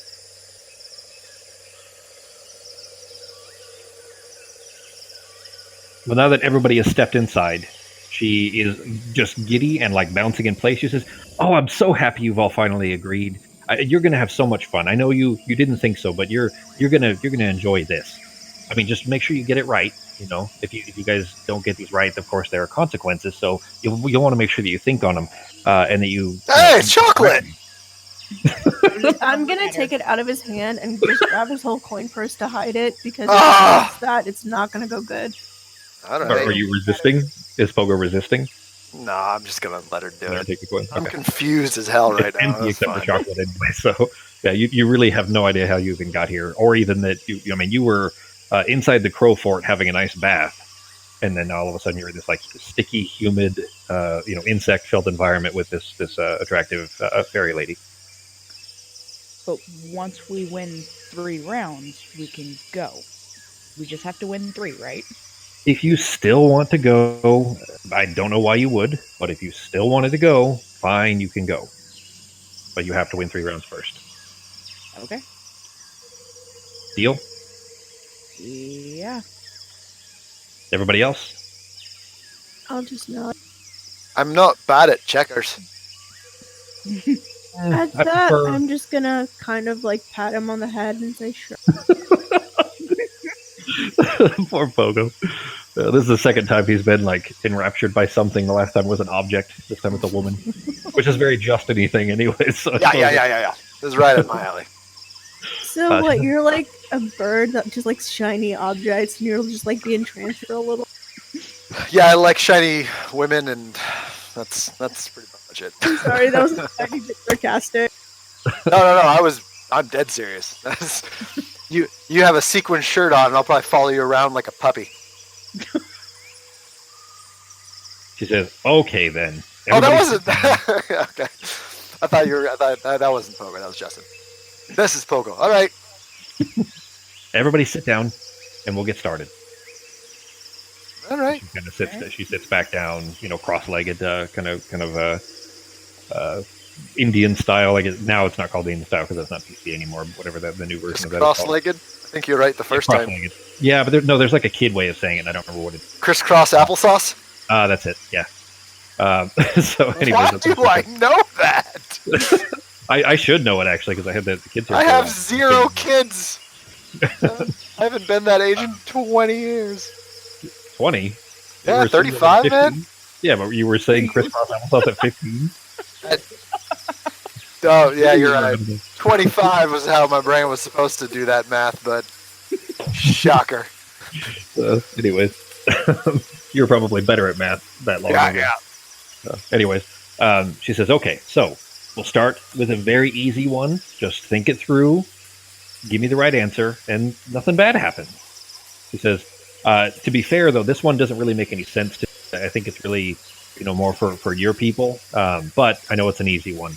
So, just one from your people. So, what begins eternity but ends time and space?"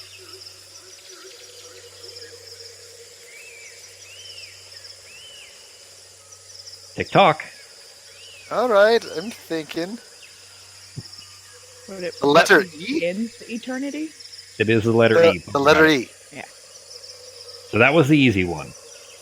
Oh, by the way, now that you, I forgot to say, that you guys have been inside this circle, now that you've been in here for a couple of minutes while you guys had this discussion, the moon has moved a little further in the sky, or both moons, but Chorus in particular, the largest one you can see, has moved a little bit further in the sky than it feels like it should have. It seems like time is moving very different in here. Oh, I'm so hungry. You do, So well, I guess you don't have time this is one. moving faster or slower? It seems like it's moved a lot faster than it otherwise should have.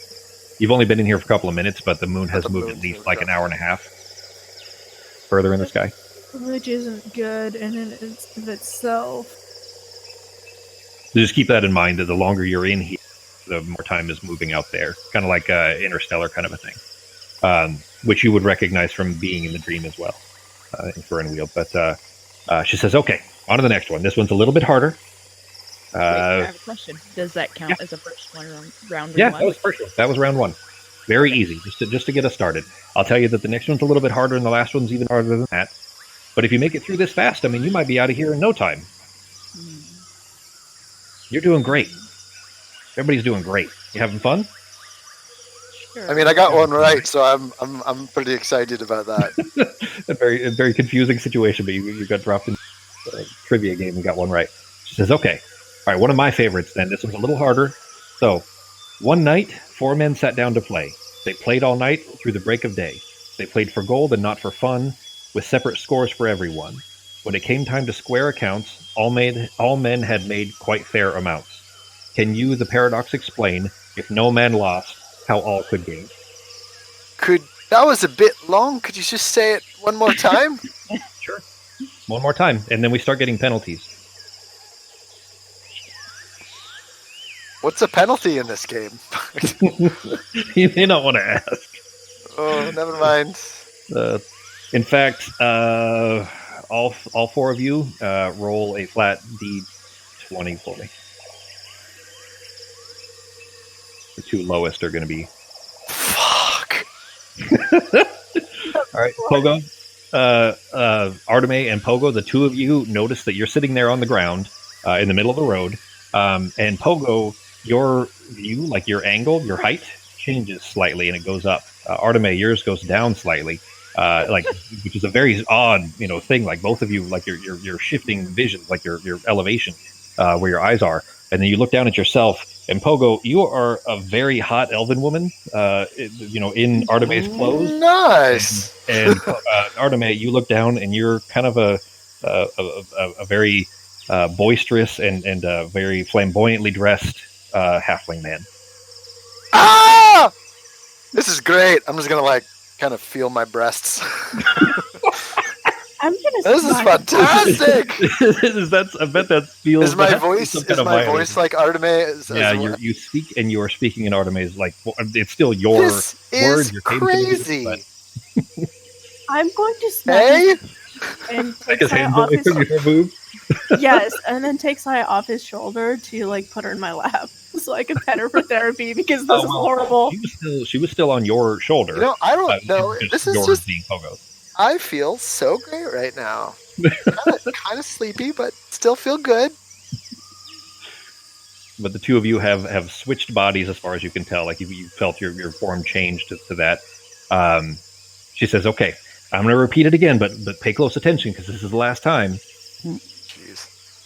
One night, 4 men sat down to play. They played all night and through the break of day. They played for gold and not for fun, with separate scores for everyone. When it came time to square accounts, all men had made quite fair amounts. Can you, the paradox, explain, if no man lost, how all could gain? And I'll give it to you in text here so you guys can see the. I think that's my problem. I can't focus on Yeah, it's probably a little words. harder. There you go.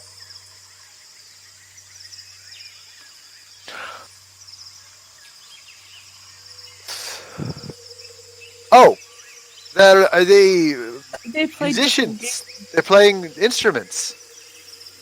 Oh, we got it right again.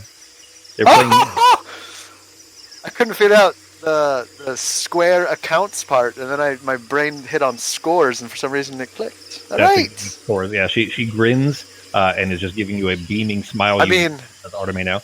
I did so well. I deserve a pat on my back. I'm gonna pat my little elvish back, and I'm gonna play with my ears a little bit. And they're like, this is interesting.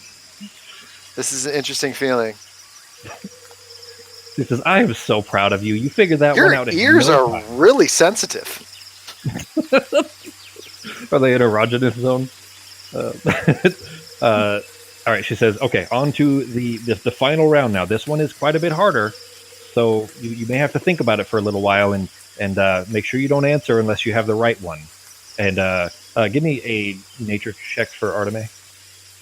I'm going to ask her a question. Are we allowed to talk about it with each other before we give you our answer? As long as you're, a reasonable amount of time, sure. Okay. I don't have all night. He kind of giggles. The moon has moved at least another hour. It's probably, at this point, 3 a.m.-ish, maybe 4 a.m., you're guessing, by the moon. Guys, I'm having a lot of fun. This is great. You guys will very soon be, with basically another hour to 2, and you guys will be hitting exhaustion levels for not having slept. She says, are you guys ready for the last one? Yeah, let's do it. Can we get it in text after you say it? Yeah. Okay. She says, okay, here's the last one. This one's my favorite. Blissful monarch Snowloop, queen of the Seelie, is fading into the twilight and must crown her successor. She has 2 daughters, Jellywish and Pollenfrost, but she cannot decide who should be the new queen of the Seelie court. So Blissful monarch Snowloop decides to hold a contest and have her daughters race while mounted on their happy corgi steeds. Only Snowloop does not want to encourage competition between her daughters, so she decides that whoever steed crosses the finish line last will be crowned. Only, when the day of the race comes, both daughters start the race, but they keep slowing and slowing until both come to a stop. Eventually, realizing that the race won't work as it is, Snowloop seeks the advice of her consort Cinnamon Bug, who tells her how to solve the predicament. Snowloop enacts this advice, and her daughters get back on their corgi steeds and race hard to the finish. What did Cinnamon Bug tell Snowloop to do? And this one has extra credit. I'm going to need that printed out. There you go. It's a little bit long.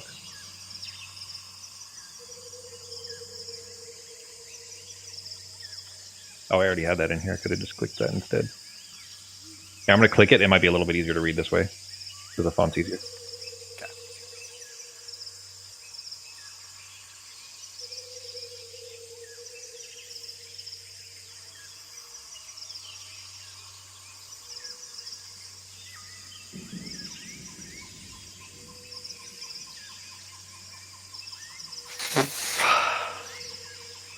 Is this actually a riddle or is this just a story? Like, is this your childhood? Are you Princess Pollenfrost? She grins and shakes her head. Everybody roll another d20. I think I got it. But okay. Roll these d20s and then we'll see. Was that a d12? I think that was a d12, Fox. Yeah, try again. You would have had an unnecessary. There you go. Oh, I used the D12 on the other one too. Whatever. Man, me and Arteme are just kicking ass on these. Woo, Arteme! Lowest in this one is Pogo. So Pogo again. You go to respond maybe to what she has said, to say something, and instead of words or instead of your voice through Arteme's mouth, goes bark bark. Bark bark. Yeah, every word you try to speak is chicken sounds. It's bark bark bark. Bark. I think I got it. So she said that the steed that finishes last is the one that'll get the crown. So she made them switch steeds, which is why they both raced off to the finish line, because whichever one of them now crossed first would get the crown. She claps because excitedly. technically they're She claps excitedly. She says, "You got it!" And this time, Pogo probably couldn't even steal it from you because he's making a chicken sound. She says, and for the extra credit, then tell you what, you guys can leave. Fair to leave. Extra credit. Can you tell me who was crowned? I'll give you a very special reward if you can answer that. Wait, what was Becky's answer to that? She made him switch steeds because the steed was what had to come in last. So while they were halfway through the race, she made them switch steeds. So whichever sister won across the finish line first would get crowned. See how it's worded? Specifically, it's worded in a way that whoever steed crosses the finish line last would win. So if they switch seeds and they're riding each other's mounts, and then they can both ride as hard as they possibly can until they cross the finish line. And whoever wins. Whoever wins is riding the other steed, and therefore that's the one that would be crowned. Make sense? Yes. So who is crowned? She's just sitting there with her arms crossed, like with a big smile on her face. A very disconcerting, toothy smile.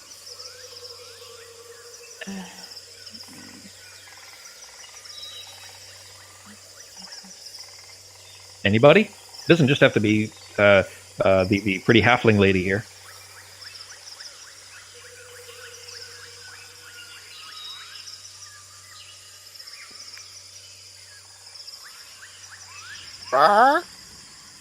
The reward is huge. It would be good for any of you.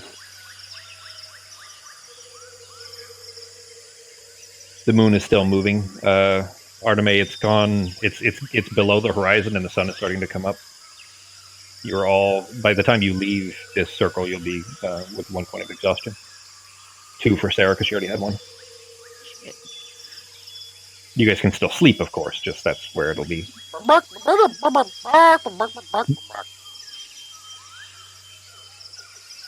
She seems to be able to understand you. So speak. If you have an answer, then it seems like she'd probably be able to understand what you're trying to say. Well, I'm saying there's a 50-50 shot, but it's only going to help the other people. Yeah, I can't. I'm going to just say whoever wants to guess can guess. the one on the faster dog, the one on the faster corgi. You feel a very prickling, like icy, like ice on the back of your neck kind of sensation, Pogo, or over the back of Arteme's neck. And you can't tell that anything happened at first. Give me a perception check on Pogo. Oh God, do I have like advantage even? Perception with advantage. All right.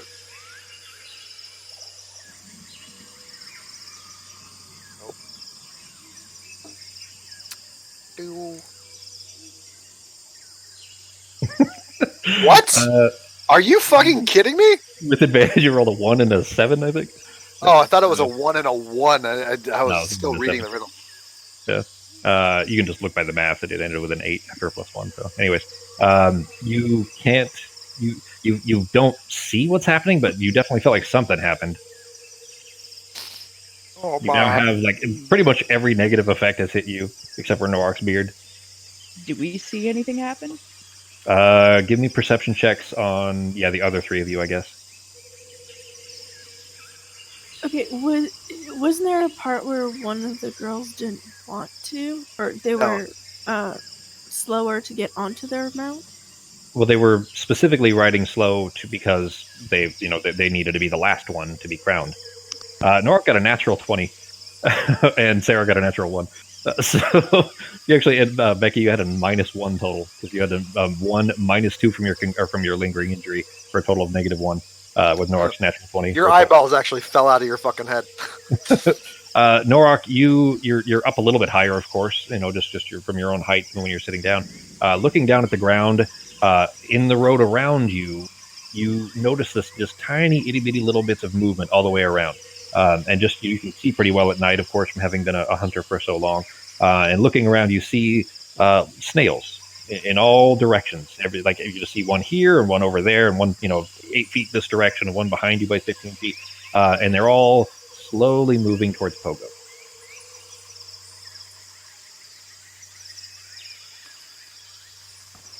Okay. Pogo is he's tired of getting things happen.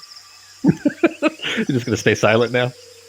Well, I mean, I'm gonna look at him and go, "Bark, bark, bark." Norak didn't say anything, so you don't notice yet that you have snails. That sounds like a weird STD. I had snails once in college. He says, "Well, if you guys don't have any answer, that's okay. I'll keep to my word. I'll let you go. You guys did really well. I'm surprised. Usually it takes people a little while to answer my riddles. Maybe I got to work on some harder ones for next time." And she kind of grins. Buck, buck. Oh, so I'm still balking, but I'm asking her Yep. since the game's over. Can we have the answer to that riddle? The winner, If nobody's going to try, sure. unless other people are gonna. Well, buck, buck. Well, I told them to guess because I have no idea. So it's up to them. Up to Norak and Artemis if they want to guess. Yeah, but there's not really a parameter to guess. Like you said, it's 50-50 because we don't know any information about... Okay, this is not like me saying it out loud. This is me saying it. Okay. Side note. Oh, When so you said... Okay, so you did not say this out loud? None no, of it? I'm not saying this out loud at all. I'm just like kind of thinking it because it's a 50-50 chance. We have no information on the corgis other than they were slowing them down specifically to be the last one. Sure, they switched steeds, but the issue is we have no idea which steed was faster to begin with. So it's a 50-50. There isn't really information on how to deduce which one would have... Buck, buck. Right? Like... She grins. She says, "Okay, well, your former halfling, current elf friend here has the right of it. You guys didn't necessarily come up with the right answer, but that's okay. The real answer is that the current and probably forever queen, the blissful monarch of the Sealy Court, is blissful monarch Figpetal, the corgi. The corgi. One of the corgis was crowned. If you read it closely, you'll understand." Buck, buck, buck. Buck, buck, buck, buck, buck.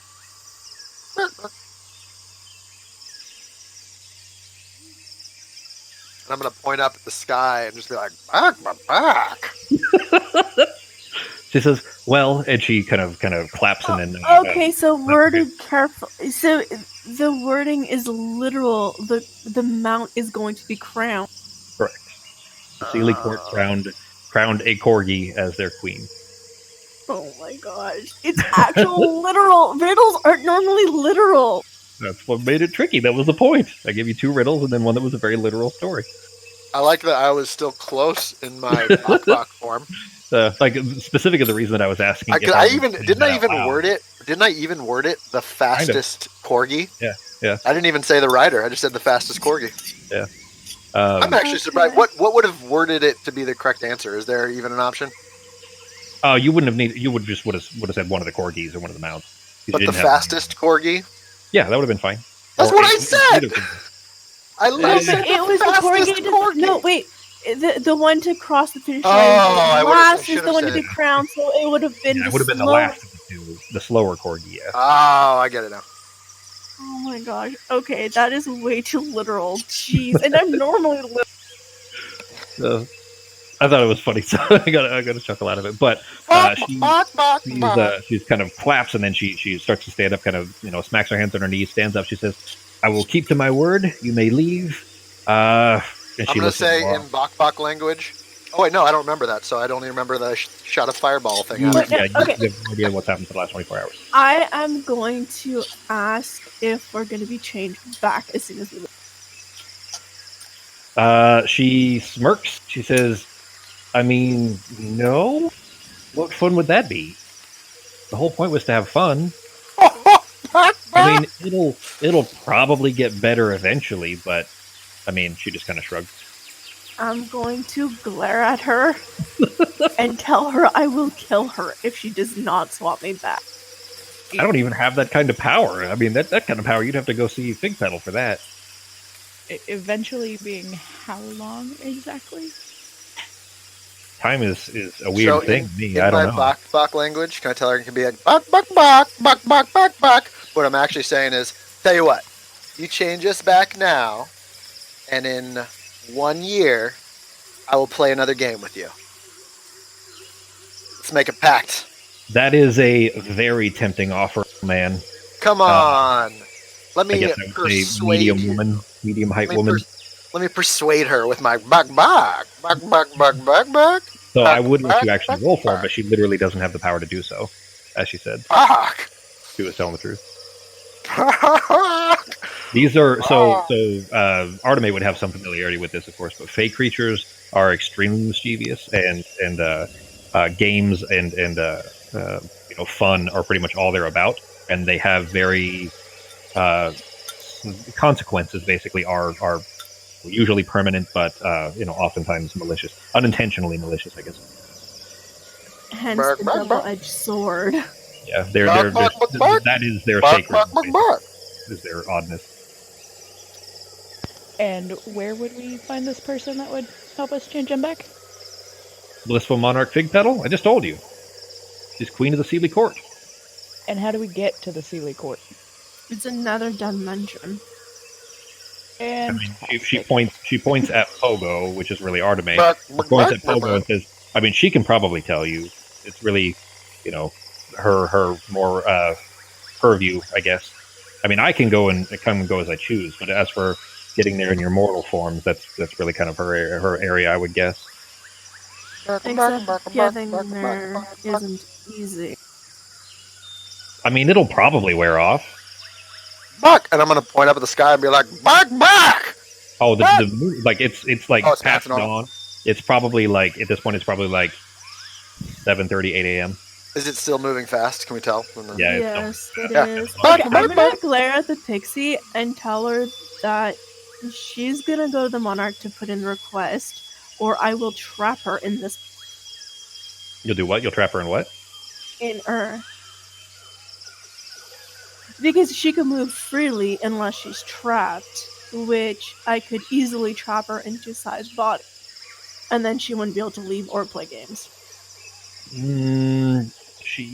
One, I would say that you don't know that you could do that, and two, she does not seem to be concerned with your threat. But let's see, because of the threat, another negative on my list here. All of a sudden, you sprout, specifically to Arteme, you sprout this kind of thin moss over Pogo's skin and his clothes, and it starts to glow this kind of slightly pinkish color. And you see these tiny little translucent, like butterflies and fireflies, that keep kind of landing onto this moss and flitting about. It's the spell Fairy Fire has been cast on. Bark, bark, bark, bark. And I'm going to point at my wrist and just be like, bark, bark, bark. And point back, let's just go. Yeah, I Don't agree go with away. the chicken. Bark! Halfway. I agree with the chicken. Pogo Chicken Arteme, that's my new name. No. Pogo Chicken Arteme. So I bark! think we just need to go, and we'll figure this out later. And I'm going to give thumbs up. Bark. And then I'm scratching my anything? back, trying to figure out what's going on with this weird snail feeling. It's not.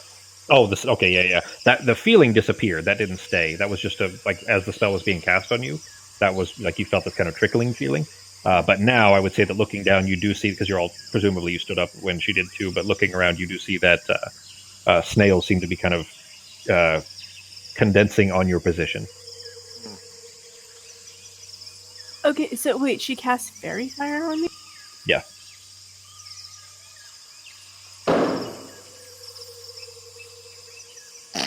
That is somewhat annoying. You're glowing with this kind of pinkish mist and this kind of thin moss growing on you that little semi-translucent bugs keep landing on. Okay, I'm going... It's about 10:30 in the morning now. Bark! I'm stepping outside the circle. Oh, can we do that? Oh, yeah, I'm stepping outside the circle, too. You said you guys could go, so... Oh, yeah, I thought we had to, I didn't realize we could just leave. I would have definitely stepped outside the circle. She waves at the both of you. She blows Arteme/Pogo a kiss. I'm going to give her a little bow and go, bark, bark, bark, bark. I'm gonna glare at her. If you guys want to play some more, or if you guys get bored, I know your existence here. She kind of looks around. She says, "This is so mundane. I don't know why you would ever choose to leave, anyways. But when you decide that you had more fun here than you do out there, you just come on back and we'll play some more games." Not happening, pixie girl. Norak and Arteme stepping out as well. Uh-huh. All right. Everybody has stepped outside of the circle, and as soon as you do, the glowing rings begin to fade and disappear, and she kind of turns into this wispy smoke, and she's blowing kisses and waving at all of you until she just kind of dissipates onto the list. I'm gonna look at Artemis and Pogo's body, and just be like, bark, bark, bark, bark, bark. And I'm gonna point at him and be like, yeah. However, power. That's good. So you guys, now that the kind of the spell of the situation is broken, you look up and see that it's 11 a.m. The sun. Now that I have my coin thing back, I'm gonna eat a piece of chocolate. I'm gonna smack it away from him. You can't reach. I'm just gonna hold it out of your reach. Did you take it back? Because Artemis took it. You gave it to her. Let her take it. Yeah, but I have it because I'm Artemis now, right? No. You're Oh. You're So we're still doing everything the same. We're just in different bodies. Okay, never mind. She still has it. Back. Yeah, you're still you. You just look like her and vice versa, and sound like her. Presumably, only you sound like Bok Bok right now. Bark. Maybe. I can't believe that literally all of the effects, except for the last one, which was just because Artemis tried to chastise her. Every single effect was Pogo, except for Noah's beard. Maybe you guys should try casting a cantrip. Make sure you guys can still cast your magic. So I'm gonna go ahead and cast Mage Hand up in the air in front of me. Hang on, let me look at Mage Hand real quick. I'm gonna use Druidcraft to see what the weather's gonna be like. Okay. Pogo, you try to cast Mage Hand, and you go to speak the incantations, and instead Bok Bok comes out, and nothing happens. Bark. Bark. And I'll put a finger up. This is gonna be really hard all just through the mic. So I'm gonna put a finger up and be like, and make a face expression of like, 1 second, hold on. How about? So I'm gonna do that with this. You Druidcraft just fine, Artemis, and as far as the next day, it is going to be hot and humid and muggy. Other than that, it's basically the weather hasn't changed from the day previous. Okay, I'm going to sigh Possibly winter, anyways. and use Lesser Restoration on Pogo, hoping it's gonna fix his speed. Okay. Go ahead and mark off the spell slot, and you cast it on him, and nothing happens. And then I'm gonna try to cast Minor Illusion. Hang on 1 second. Let me listen to the other effect. Sorry. Yeah, none of those were spell effects. So nothing. Yeah, nothing happens with the lesser restoration, Artemis. Correct. Sorry, never mind. No, the memory, because that's modify memory. So, Pogo, you do all of a sudden remember everything that occurred leading up to that weird interaction with the fairy lady. Bark. You have that back now. So your lesser restoration did cure his memory at least. You didn't lose that day, which could be useful when you guys get back because Bert is still in you guys' keep. Yeah. That was going to be funny. That's when initially when that one came up, I was like, "Oh shit, that's the last day." Then he would forget about this, and then going through the list for each of you, and that was. Or it would have just been hilarious, and I've just been same exact spot where I would have been the day before. Yeah. I'm gonna turn to Artemis and then stop and turn to Artemis because she now looks like Pogo. Yeah. And would maybe the elves here know how to fix this? Or at least help? And I'm gonna look at her with the Bok box, and I'm gonna go, Bok, and then I'm gonna like try to symbolize with my hand gestures like time. Bok. Aside from actual transportation to the sealing court, there's not much the elves could actually do because elven magic and pixie magic aren't the same. It's like me trying to do one of your spells. Or you trying to learn one of my spells. Yeah, they're closer, just not quite the same. They wouldn't be. Go ahead and do insight checks as far as your recognition of whether she's telling you the truth or not. Very. Me? Mm-hmm. About whether or not it would wear off soon, like that. Oh, okay. So it's not gonna. She's telling us it's not gonna wear off, basically. Well, you don't necessarily, based on your insight checks, is what I'm gonna tell you. Oh. Because I do an insight some check? pixie magic is temporary, and some of it is semi-permanent. Yeah, I mean they don't have to tell the truth. So, and she didn't, basically you guys didn't choose or didn't ask to make insight checks or anything to see if she was telling the truth. Norak, if you want to give one too, you can at least get whether you believe that she might have been telling the truth or not. Wait, can Pogo change his form anyway? Because some enchantments can be broken by a willful change of form, so if I change into an animal, I could theoretically still change back into my original form. Bark, bark. As for the speaking like a chicken, I have no effing clue. Bark. I'll tell you that all of you, like 50-50, none of you have any idea whether she's telling the truth or not.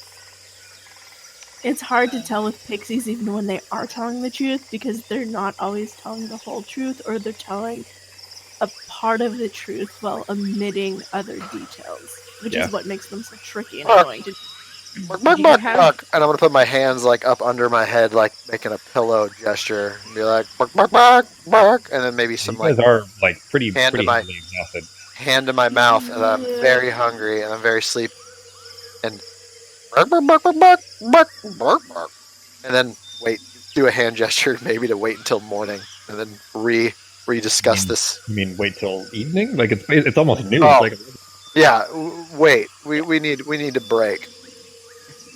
Yeah, we should probably rest. I'm going to say we should probably get off the main road and into a bit of camouflage, and as I start walking away, I'm going to find a wooden branch and set up to cast treehouse in copse of trees to try and blend it into the surroundings.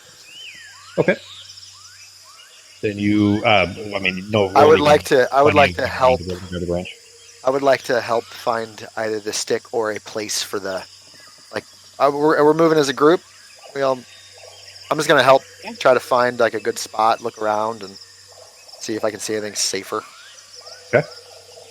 Give me survival checks. Anybody that's looking for a good place. These are not my strong suits, just so everyone knows. Rolling right down the middle today. Yeah. There's a good roll from Arteme, though. Norak, I had to roll 2 rolls for you before you got back, and one was a natural 1, one was a natural 19. So, yeah, it was good. Nice. You find a decent enough. I mean, the vegetation is so thick that it doesn't. You can walk 5 feet off the side of the road and disappear almost. But you make your way behind enough, like a thick enough area of trees. To find yourself what looks like a well enough hidden spot that you're kind of in the brush, but not so far away from the road that where the more dangerous predators and everything might be. Arteme, you pull out the what you find a stick rather that is necessary for this, and plant it into the dirt, just kind of jamming it down vertically into the dirt, and begin the ritual. It takes casting this ritual will be 11 minutes, so it takes you 11 minutes. It says 1 minute on my sheet.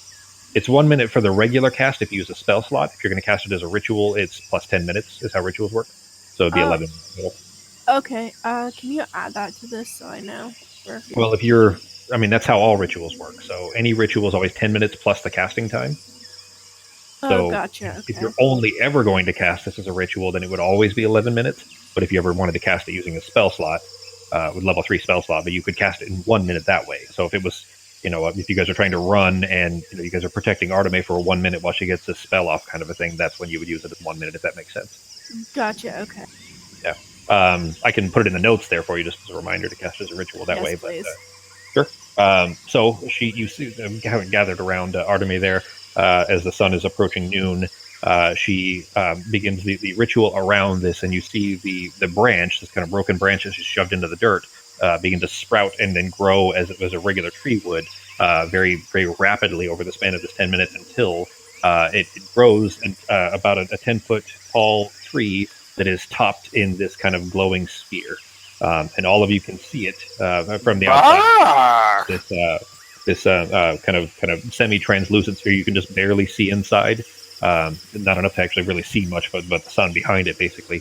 But the side of the tree just has these very kind of handy footholds that are kind of carved into it almost, that you can easily climb up into to get inside of the sphere. And the ritual finishes. Arteme has kind of stepped aside from it, and you guys have a safe resting place, is what it appears to be.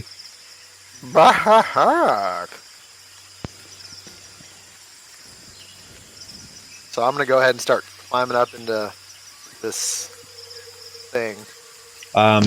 if you're going first, you climb to the top of it and try to move your head in through the sphere, and you just bang into it like it's stone. Bark, bark, bark. Bark. I'll go up and in to unlock it. Okay. Arteme goes up ahead of you, and you see pass right through it. Arteme, of course, as Pogo, walks her way up into the sphere, and as soon as she's in, you guys see that the wall is incorporeal and can be passed through, but it appears that she has to be inside for it to work. I'm also, once inside, I'm going to change it back into a fox to try and change it back. Okay. An hour later, after playing outside for a bit, to try and hopefully get my form. Okay. You wild shape into the fox then, and play with Sai inside the sphere. Pogo, Sarah, and Norak, you guys going into the sphere? Yeah, I'm gonna use the broom to float up. Okay. Yeah. They still have yeah, time. Yeah, Norak, you barely, you can almost just grab the branches and just pull yourself up without even really having to use the step holes to make your way into it. Inside, it is nice and cool. It is not the hot, I'm saying hot for winter, but basically the kind of oppressive heat and the humidity of the outside is gone. It's nice and cool inside. You can actually see outside through the sphere as if it's not there at all, as if it's glass. But from the outside, you know that it was opaque. That from the outside, that nobody would be able to tell what's in here, basically. But go ahead. I kind of lost my train of thought, but Right. oh my gosh, no. Okay. Yeah. Sorry if I think of it again. No problem. It is lit neatly inside, assuming that Arteme chooses it to be so. The insects are not there's no insects in here. It's nice and safe. And in fact, if you guys waited the next probably an hour or so, you're going to start seeing little dots appear on the outside of the sphere. As the snails that are trying to make their way to Pogo are kind of covering the outside of the sphere, trying to get to him, and are unable to do so. But they just kind of dot their way all around the outside of it. Okay, that's what I was going to do. I'm going to, I'm remapping the area because of, the new growth and, putting, little, warnings on the map of, okay, there's, these weird fruits, the corals, and I'm also going to add, to not go back to that intersection because of the pic. Okay. This is the map that you're drawing, you mean? The map that you're keeping? Okay. Yeah. So it's I'm redrawing a map of the map because I would have already had a map of the Mundaduran Isles from way back. So I'm just gonna make a new map with tracks and stuff, and then I'm gonna make a copy to give to people I know to avoid the pixie. Sure. Unless anybody wants to capture the pixie. Well, you guys now have that's fine. You can have a updated version or kind of a separate version that shows the dangerouses that you've crossed along this path here so far. You are, based on your estimation and looking at this map, Arteme, you're probably 3 hours, maybe 4 hours away from actually making it to where Termos is, the town where the tower is mapped on your original map there. So you're not far. But if everybody's you're not quite there yet, but you will be. No, not that far. This is where the tower is, right there. And basically, if you're sleeping, you're still right there. And then next, as soon as you guys start moving again, you can make it to where the tower is, which is where the Termos is, which is also the town that you guys have the map from the dead elf that you guys saw yesterday, where the map was had lies written all over it in blood. Remember? That's the same town. That's where you guys are heading. Or it's kind of on your way anyway. So everybody inside the dome, though, is anybody doing anything? Pogo is gonna. Does Pogo or can Pogo have a little notebook, just a little thing? Yeah, of course. All right. He's gonna pull the notebook out. And he's gonna tear off a little half page, and he's gonna write 1 Bach, yes, 2 Bachs, no, 3 Bachs, whatevs. And he's going to show everyone so that we can communicate a little bit better. Okay, good. I'm going to look at Arteme. Do you have speak with animals? I mean, he's not necessarily an animal, but he's clucking like a chicken. It may work. Bark. I could probably try, but after I rest. Did my wild shape and then reverting back give me back my form? It or did do not. I have to roll for that? Nope. You are still in Pogo form. And then Pogo's gonna write on the other piece of paper he pulls out. He's gonna write, maybe, ... And this is just an option, ... If we were really close to each other, like I can tell where very this is close going. to each other, overnight, our bodies would switch? Question mark. And I'm just gonna show it to her. No, And then I'm gonna write. Technically, it would just be masturbation if anything happened. I'm just gonna give it to her. If anything happened, as if it was just a, I'm gonna bonk him on the head, tell him it's not a soul transfer. It's kind of like when I turn into an animal form, so it's not a soul transfer. And then just go up to one of the rooms. end up bruising your own head. It's not. There's not separate rooms, by the way. It's She one. It is she a wouldn't 10 bruise foot. anything. She's 3 feet tall.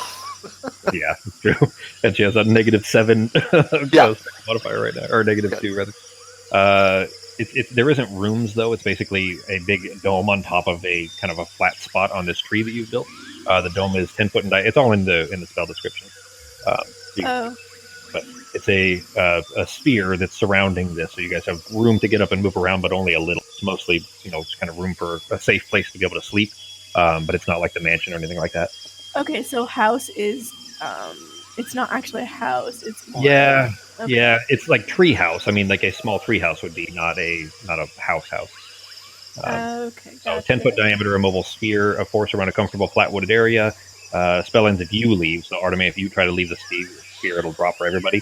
9 creatures of medium size or smaller can fit inside the sphere. The sphere fails if the area includes a larger creature. Blah blah blah. Creatures and objects within the dome can move in and out freely. All other creatures and objects are barred from passing. So Pogo's going to use his hat of disguise to make himself, now that he's at a normal height, he's going to make himself look like a normal, dapper, kind of like a young Bruce Willis. Okay. So he's going to make himself look like a young Bruce Willis here. So you mean And then Joe- he's Joe going to Gordon-Levitt. write down on the paper and be like, does this make you less uncomfortable, the Artemis? Bark? I'm just gonna shake my head and curl up with side in the corner. I'm gonna ask Artemis how long this lasts. Like, is there a time limit? 10 hours or until I leave. For flavor, because I know I can't. This is a DM question. Because I know I can't bring Shan without a target, but just for flavor, because I kind of want to bond with her. Could I just lay down and just have her appear next to me and just kind of pet her as I fall? I don't think this thing is that big. How big is this thing? 9 creatures of medium size, and she's Oh, large okay. size. So she would take up most of the room as long as everybody's already kind of laying down. Shan's going to kind of be laying on everybody almost. Are we all going to get bit while we fucking sleep? Kara doesn't care. She's No, not- she's She's not nice. hostile, yeah. Other than Okay, I'll you need say a this, target to summon her, but I know. Well, that's why I said for flavor reasons. Yeah, Hang on, I'll say hang that on. this way that but you it can- doesn't the target doesn't necessarily have to mean she has to kill the target. Which I Oh, think it it says doesn't. it. I think it says Shan just keeps attacking it till it dies. It's specifically, yeah. If you cast it to Oh. a target, that she attacks it until it dies and then she disappears again. But Sarah's already seen that Shan can kind of come and go as she pleases. I'll say that you can ask her to appear without spending sorcery points. You can just ask her, hey, will you show up, kind of a thing. And she may or may not. She's not under your command there. If you use your sorcery point, she is under your command with that So command. she has to have a target. Yeah. Yeah. Okay, then I'll just ask her. You kind of mentally try to communicate with her, and there's no response for a couple of minutes. And then you feel that the shadows kind of beginning to coalesce around the outside of the sphere. Like you see them like it darkening around the outside, and it seems like she can't get in. I'll let her through. Okay. As soon as Artemis kind of recognizes that's what you're trying to do, the shadows begin to kind of filter in through these tiny little pinholes around the outside of the dome until they kind of collect into the center, and then all of you immediately are kind of half under this very large, very heavy shadow. Bark! Bark! Bark! and she just has a big toothy, like, remember, she's got too many teeth and too many eyes and a very like scarred up, fucked up face that is just kind of tongue lolling out of her mouth, sticking in front of you, just kind of grinning at you, seeing what you want. She's adorable, and just think of her as a big blanket. Oh, let's go to sleep. So before Pogo goes to sleep, he's gonna try to just practice under his breath, trying to say like one word while trying to get one fucking word out. Like, give me, I guess, a performance. I mean, you have some proficiency with, with kind of using your voice in certain ways, like singing and so on. So I'd say maybe we can use your proficiency in that case, make it a performance check. Okay. You still sound very bird-like, but you can manage the simplest things of yes and no and hello and some other simple words. Either single syllabic or very, very short dual syllabic. But you've kind of able to communicate enough that you feel like, hearing in your own ears, you feel like those would be enough that someone else would understand. all right, so like a foreigner. Yeah. Kind of broken English, broken Vindian. He's gonna then Pogo's gonna eat some food from his some of his rations, and he's gonna be proud of himself for figuring out words, and then he's gonna go ahead and crash. As a reminder, you still have the cudgel that you guys pulled off of that werewolf, and you have what else was it? Oh, the things you were trying to do before going to Did bed. I take cudgel, or did you took it? I No. Sarah took it. grabbed it. Yeah, I think Sarah grabbed it. Yeah, I was pulling running, some teeth. checking it in the morning. Yeah, I put the teeth in your inventory too. Okay. In the morning instead of tonight. Yeah, well, I've got 2 points of exhaustion, so I at least want 1 point gone. Okay. Then in that case, Pogo, you still had the thing you were trying to do before going to sleep the night before, although you were drunk the night before, which you do remember again, thankfully. Sure. But were you going to try to do that now, or are you trying to wait? I think We still have the rolls for it. It's just up to you if you're going to try to do it. Yeah, I think. No, because this is a surprise. I'm gonna wait on it. Okay. Then in that case, Norak, you doing anything before taking a rest? Nope. I'm just gonna eat something and sleep. Okay. All right. In that case, I will apply the long rest. Was anybody keeping watch? Or are you guys, just sleeping through? I feel Sarah's pretty out. secure in this place. I'll be right back, guys. Okay. I'm just gonna do my 4-hour trance and then keep on Okay. while trying to figure out how to dispel the pixie magic.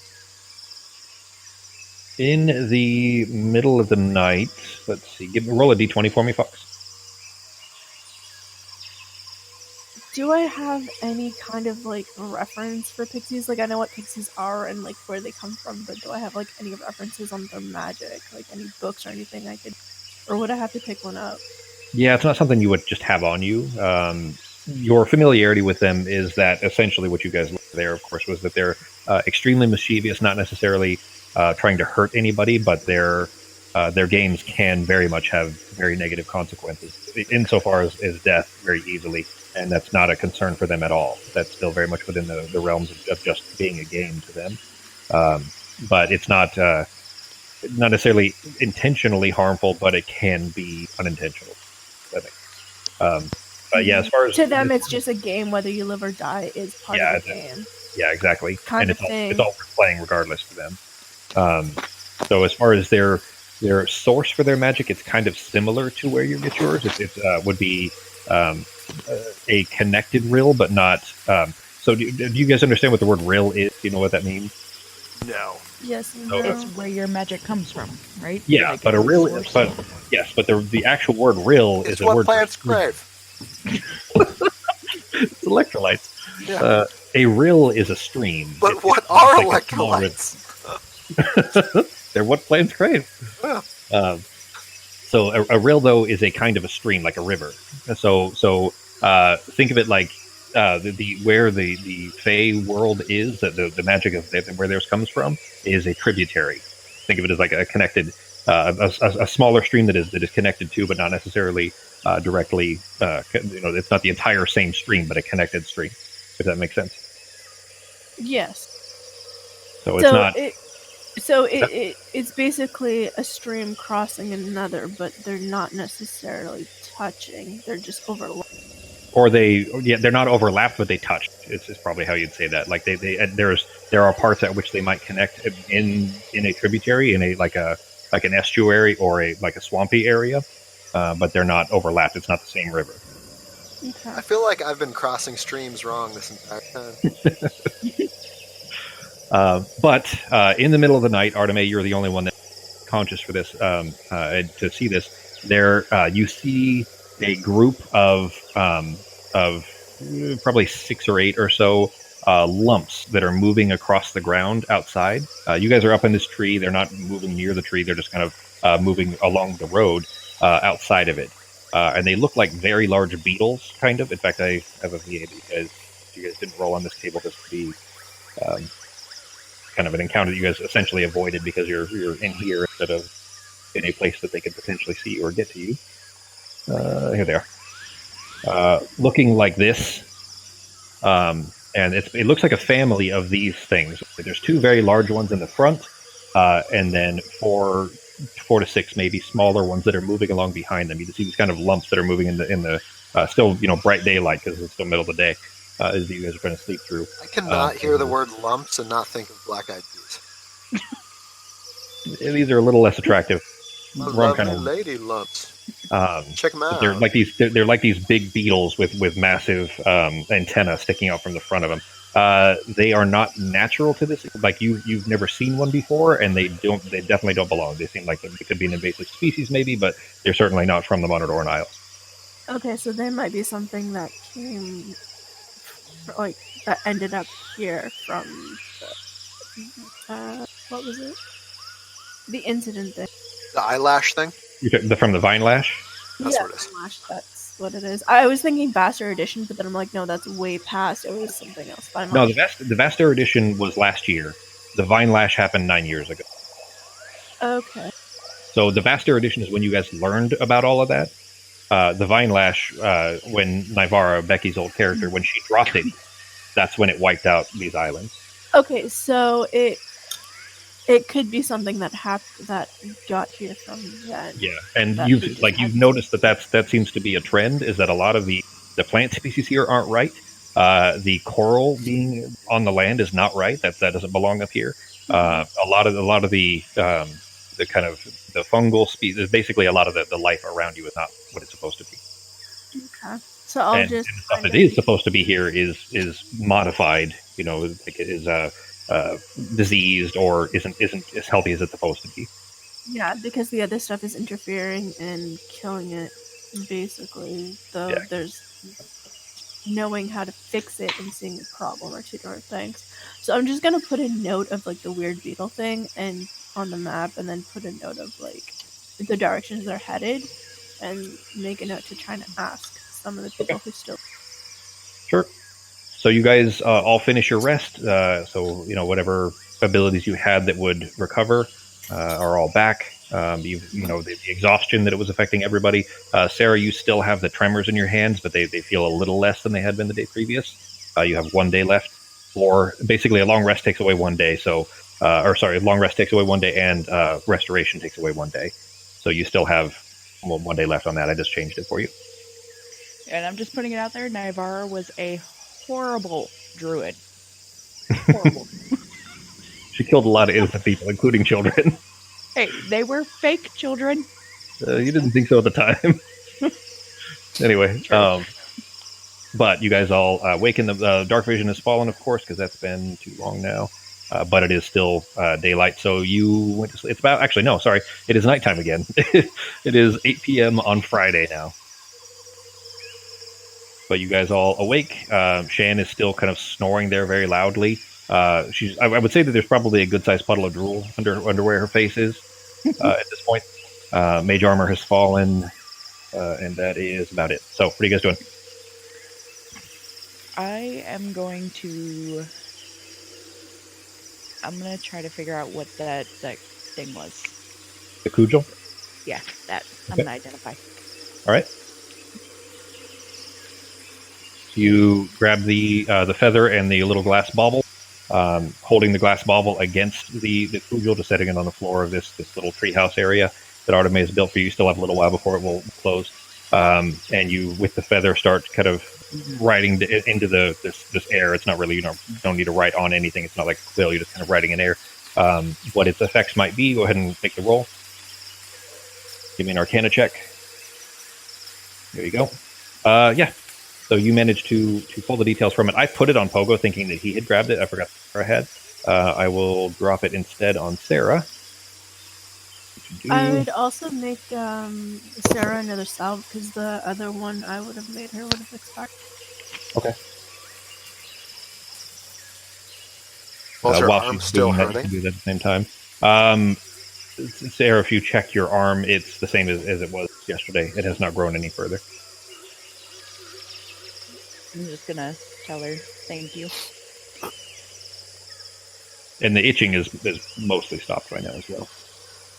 Let's see. That did not move. Let me try to throw this in your inventory here. There. Oh. There we go. Okay, let me identify it. There you go. It is at the bottom of your inventory. Chow. Bark. Bark. Oh, sorry.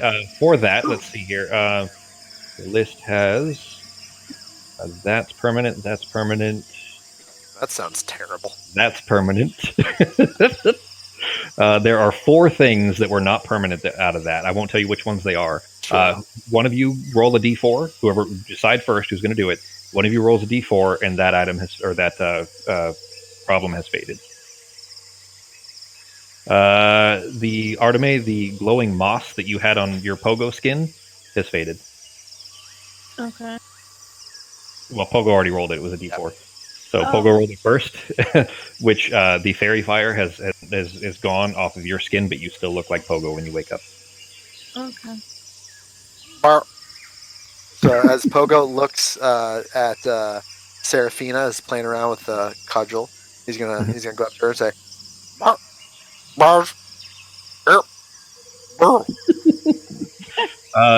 We'll do it this way. Roll a performance check with disadvantage, and the DC is going to be pretty high to whether or not people can understand you. Okay. Otherwise, you'll have to resort to writing until you guys can get rid of other effects. I won't tell you, like I said, which ones are permanent, but barely. It seems like he was probably asking, "What's that stick do?" Pointing at the cudgel. Yeah. All right. So, oh, wait. Oh, you didn't roll. You got to roll for the glass bubble. I already did. It was a 17. Oh, okay. I'm sorry. I didn't see that one. Okay, cool. It still seems to be in fine order. Okay, hang on. Sorry, I forgot to scroll down.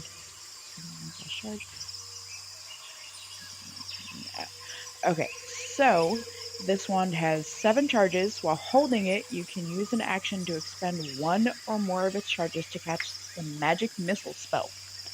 For 1 charge, you cast the first level version of the spell.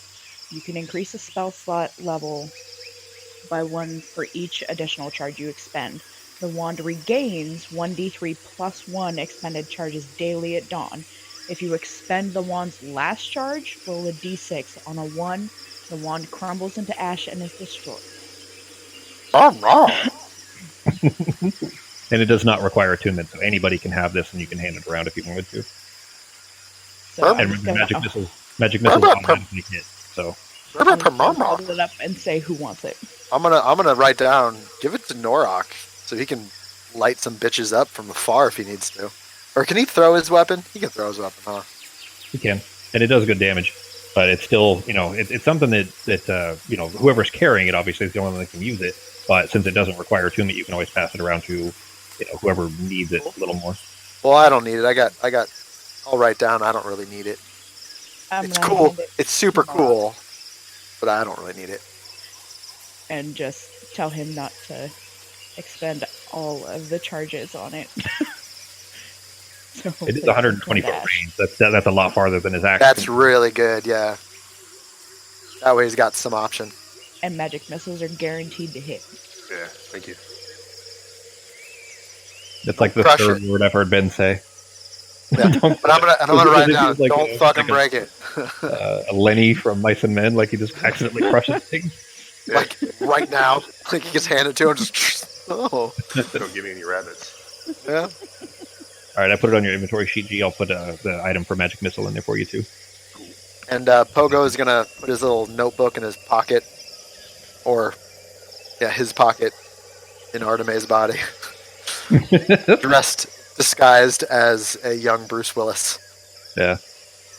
Wearing normal clothes. I said it earlier, but that's Joseph Gordon-Levitt, right? Yeah, basically, I'm Joseph Gordon-Levitt. From from Looper. Yeah. Yep. I thought he looked good. Like I thought he looked like a young Bruce Willis to me, but apparently nobody else thought it was a decent enough representation. I think it's hard it's for fine me to see anyone besides young Bruce Willis as young. So that's my problem. That's probably it for me too. Is that like I probably am not good at kind of aging people in my mind, so maybe that's why it looks fine to me. But I saw a lot of people complain about it. Like I thought it looked fucking great. Like it looked like a young Bruce Willis to me. All right, so the wand is now identified. You guys have taken care of your the stuff you were going to do in the morning, including making another salve for Arteme, or for Sarah rather. What are you guys doing? I'm gonna eat some food. I was trying to figure out how to take rations out of my. Go to your inventory sheet. Yep. And then, if assuming that Artemis is not making food, then you would. I would probably make food because there's a tiny kitchen, right? I mean, it's a tree house, but it at least has a kitchen. It's not a house. It's literally just a dome on top of a tree. Like it's called a tree house because, like, if you made it, maybe.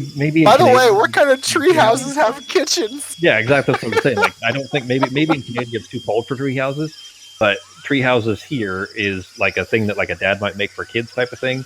That is basically just a box that's in the branches that kids can like hide in. Okay, it's but like I've old seen some to where floorboards and people made cardboard it boxes. like where there's like a huge swing or something, or you know how that you could buy those plastic houses. I've seen people build them out of wood in trees. Yeah, for the kids, to where it has like a tiny mini kitchen and stuff like that. So that's like even if they did, it'd be like a playhouse kitchen. It wouldn't be a real kitchen.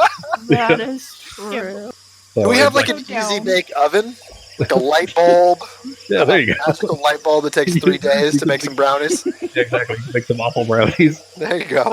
But even still, Arteme has, like actual food stuff that she could potentially cook anyway. Yeah, I would. But how you would do it, Justin, if you needed to, is in your inventory. You'll see where it says rations 1 day. You see that? Yeah.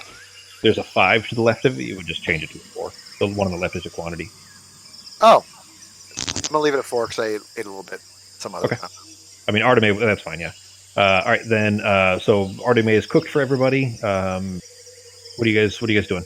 It is about time for the sphere to come down. I'm going to wake up Shan and tell her thank you and that we got to get going. So, I mean, she's more than welcome to stay with us, but we have to get a move on. She just kind of stands up and tries to spin around, like just kind of taking in her surroundings, and ends up stepping on a Pogo / Arteme leg. Just unaware of her surroundings. Kind of gives you a lick across the face, which is very gross. Like I said, that puddle was continuing to grow of saliva, and you probably got most of it in your hair now. But she kind of just shuffs in her place and starts to dissipate into smoke. What are you guys doing? You guys ready to go? Yeah. Do you want to roll a persuade or a performance check for that one? No, remember 1 is yes, 2 is no, 3 is. Oh, that's true. Yeah. What ifs?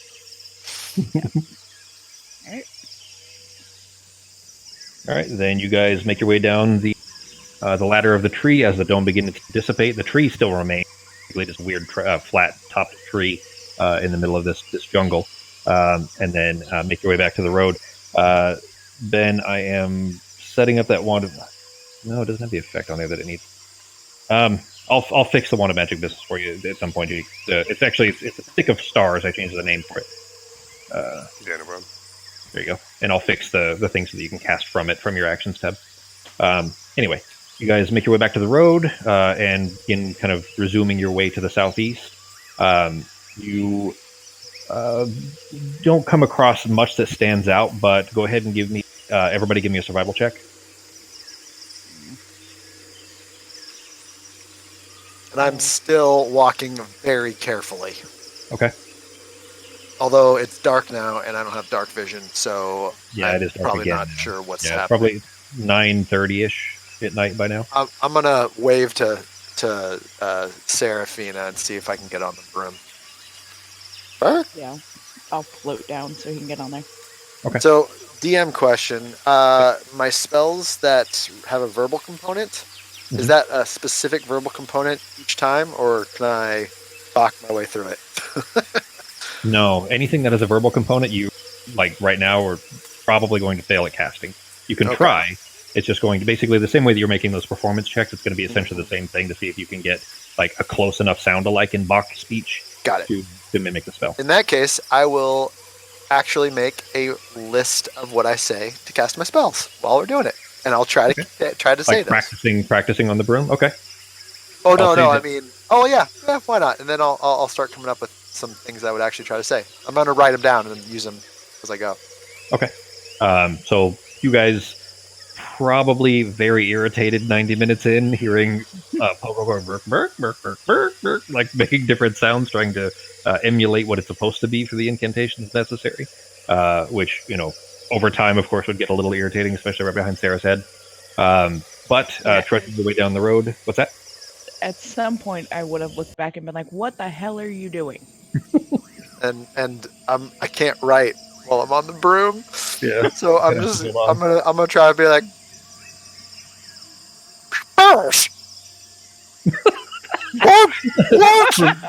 Performance check disadvantage. Performance check disadvantage to see if Sarah might understand what you're trying to say.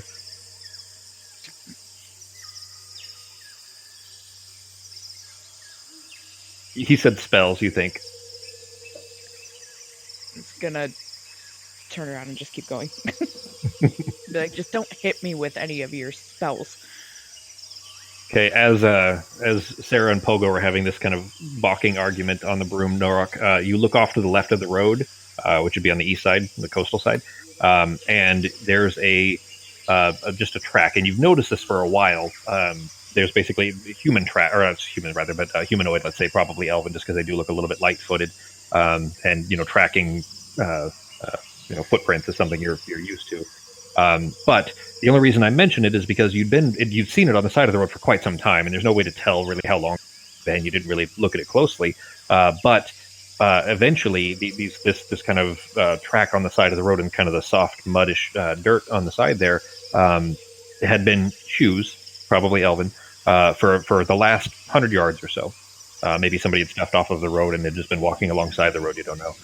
But what stands out is that they stop for a minute, and there's a bunch of like footprints all around, like they moved around in circles to the side of the road, and then there are wolf footprints afterwards, and it continues along the side of the road in the exact same cadence. They're about the same size, a little bit larger maybe, but they're wolf prints now, not quadruped, and you can tell the difference that this is walking bipedally, not quadruped, meaning it's not on all fours, it's still walking on 2 feet. But is now wolf prints instead of humanoid prints, walking in the same distance along the side of the road. All right, I'll mention that I saw tracks over there to the team quietly. Okay. Point over that way. So And you are. But I was just gonna say, so we should probably be careful because there's werewolves then.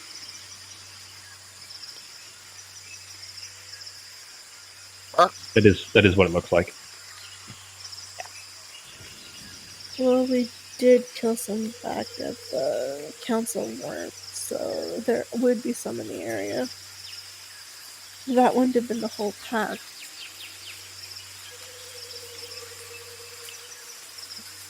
But continuing along your way, I mean, if you're not stopping to do anything. No.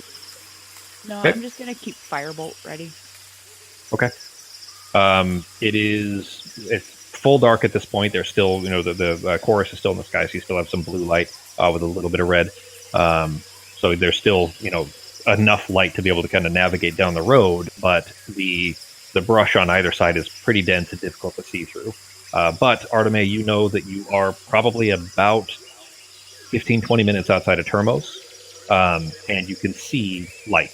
Like they're the same way that, like, if especially in a humid or a foggy, like misty environment, how light will kind of illuminate because of the moisture in the air. You understand what I'm talking about? Like you see a light in fog, how there's this big halo around it. You know what I mean? Yeah. So because it's dark, a lot of the light that is coming from the town that you're approaching, which, as far as you know, should be wiped out. It would be a surprise for there to be people there, but there's light coming from the town. And you can hear noise, like you can hear what sounds like, the hammers banging on wood and metal, things like that. Like there's noise, and it sounds like it's inhabited, which would be a little bit surprising. But the road is going to lead straight into the center of the town if you continue on it. Okay, I'll halt the group because if this could be the base for the werewolves, because it shouldn't be an animal. And I'll ask Sai to go and scout it. Okay. You're going to send her, like, out by herself all the way to the town? That's fine. It's less than a mile away. You can still communicate with her, so... Yeah, well, I could... I would theoretically be able to change into a fox and go with her, but I think it'd be more prudent to send her in, and Sure. then just... You do have your wild shapes back. You could go with her if you wanted. Yeah,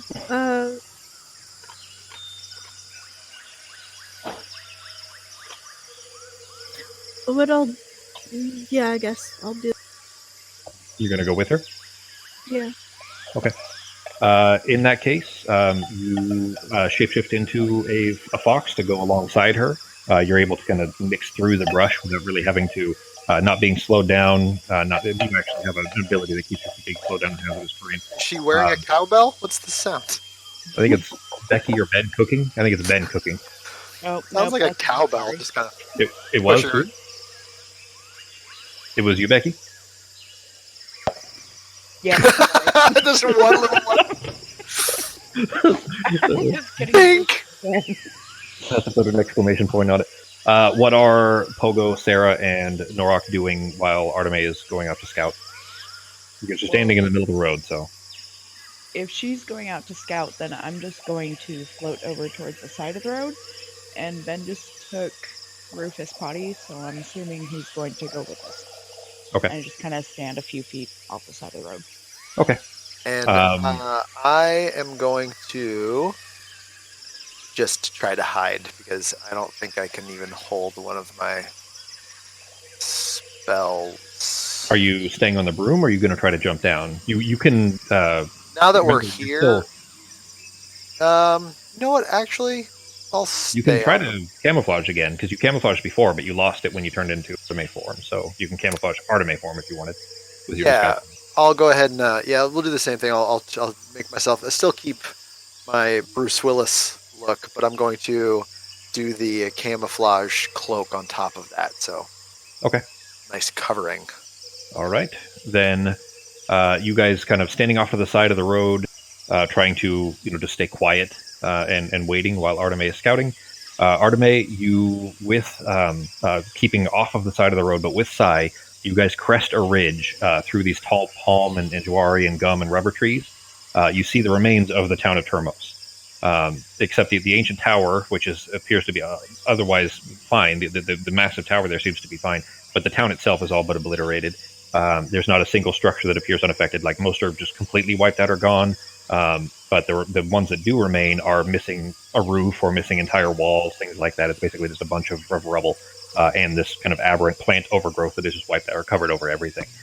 Most strangely, though, are these vine-like reefs of this bright red coral, the same stuff you'd seen earlier, except these seem very strong and much thicker. They don't look like they're kind of wispy and spiderwebby. These look like coral reefs that are kind of snaked throughout this ruined structure.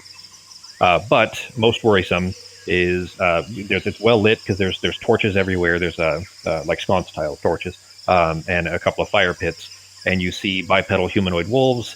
You estimate 40 to 50 or so that are working amongst these ruins and these red coral reefs, and they're just everywhere. With another couple dozen or so regular wolves, just very large wolves that are kind of scattered around. Some of them are carrying sacks or crates around. Others are hauling at or hacking at plants rather, trying to uproot them. A pack of 4 of the large wolves are pulling at a stubborn fern with like a leaf in their jaws and like pulling hard with haunches to try to uproot it. How long do you spend watching? probably about an hour just to see the coming and going, see if they have more numbers. But our best bet will probably be to go around the city, like around the ruined city, than to actually go. Okay. Spending that long then for Norok, Sarah, and Pogo, give me stealth checks.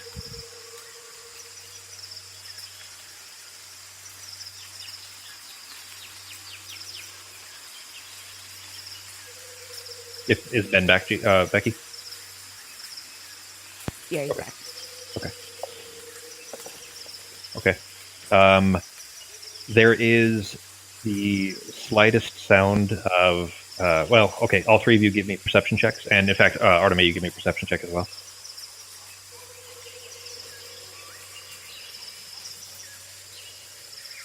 Okay. Oh wait, oh that's a 7. Fox, we're like wrapping up here in just a second, but how long? Like, you gonna be back in a sec? Okay. Well, give us 1 sec then, guys, until Fox gets back. Okay. We're about to wrap up. She just said BRB. Perfect. So far, for my favorite one I've come up with for the thing that I'm going to say verbally, which, by the way, is pretty much every single one of my spells. I like these two. Bard spells probably would be mostly verbal. For heat metal is hot soup coming through. For hideous laughter is fat guy in a little coat. And for shatter, I have to say, could it get any shattier? Those are some of my favorites so far. That's pretty weak. You should try that one again, but the rest are good. All right. Those are just my favorites so far. Yeah. Not through my whole list. You have to sing the fat guy in a little coat, though. It's the cadence. Exactly. It would be like,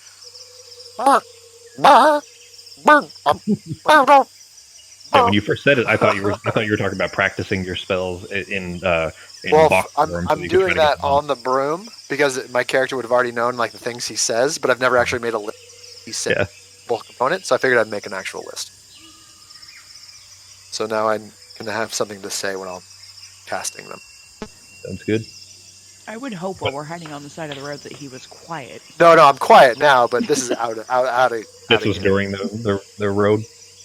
Yeah, this was while we were flying, but I was probably still trying to be quiet, just say it under my breath. All right, Fox is back. Yeah.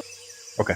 All right. So, as far as the perception checks, then do Artemis, the movement in the town is pretty consistent. It looks like these werewolves are like trying to rebuild, maybe like they're clearing brush and rubble mostly. A pair of the humanoid wolves are arranging these large palm fronds on top of a ruined house, like they're trying to make a makeshift roof. It also seems that having spent this long watching, despite all their clearing and their working, the red coral reefs are very much in the way. None of them seem to mind it. Like they don't seem to be touching it or trying to break it down or removing it the way that they are the plants. Like they're trying to clear space from all the plants, but they just seem to be leaving this where it is. But while watching, you hear just the briefest rustling of leaves, specifically this Artemis. You hear just the briefest rustling of leaves before you hear a very patient, calm, melodic elven voice say, "Do not move. A single muscle twitch, and my ladies will put half a dozen arrows through your skull. Why are you here?" And she's whispering it. It's quiet. This is not enough to alert the. Yeah, but I can't really say anything. I'm in fox form. If they don't want me to move, I can't. She's staring at you. You can. Yeah, that's true. You can't see her. I'll kind of flick an ear backwards and tilt my. Okay. You slowly turning your head to the side without moving your body, but just your head to the your fox head to the side to see her. You see an elven woman. She's wearing a greenish cloak, and it seems to kind of shimmer a little bit in the moonlight. She has her hood up, and her auburn hair is kind of spilling out from it. But she's got a black veil drawn over her head. So basically, the only thing that's visible are her dark eyes. And you specifically know that if a Monodoran elf has this veil on, this black veil, that is a very deadly concern. They only put these on if they're intending to kill someone. And she says, "So, I know you can speak. Answer me." Can you speak? I thought well, unless she could understand animals, I can't. Oh, maybe she can understand animals. Okay, I'll just say traveling through and currently scouting the area to see the safest path to the. And then I'm just gonna tilt my head and say, guessing you're hunting. She, well, it does seem that she can understand you. And she says, "Then why do I smell Tavana on you?" And you know Tavana is the word for hated creature. It's what the Monodoran elves call other people, humans, non-elves, basically. That. Racist. Hey, I told you guys it wasn't a good idea coming here. This is OC. And the black veil, by the way, it does not mean hunting as in animals. It means killing people. Yeah. She's wearing that, and she says that she smells that on you. By the way, with the lower perception checks, Sarah, Pogo, and Norok, you do not hear them approaching until it's too late, and you are surrounded, looking off to you were kind of looking at the road, thinking that's where the threats might come from, and you turn and look behind you after hearing just one tiny twig branch break, and there are half a dozen elves that are kind of half circle surrounding you with similar black veils up. You don't necessarily know what those mean, but you are surrounded by them. I'm going to go ahead and throw my hands up, and I'm just going to go, fuck. You do look like... Oh, never mind. You made yourself... I look like Bruce you don't look like Willis. an elf anymore. You look like Bruce Willis. Never mind. And that is where we'll go ahead and call it, is Bruce Willis and Sarah and Norok being surrounded by elves. Yay! We To didn't answer die the yet. question, though, I'm gonna say, well, one, I'm gonna say rain into a pixie. So even if I change back, I won't look like me. And I was kind of curious about that when we got to this part. I was like, shit, if she still looks like Pogo, this is going to make it really fucked up. And two, I'm gonna say I got into a situation during a job to where I'm traveling with non-elves. And if and not to kill them if she or her group finds them, preferably. We'll see how this turns out. You don't recognize her, by the way. Like she's not, family or anything of that sort that you would recognize her. But we will pick up here next week. Let's see, what is next week?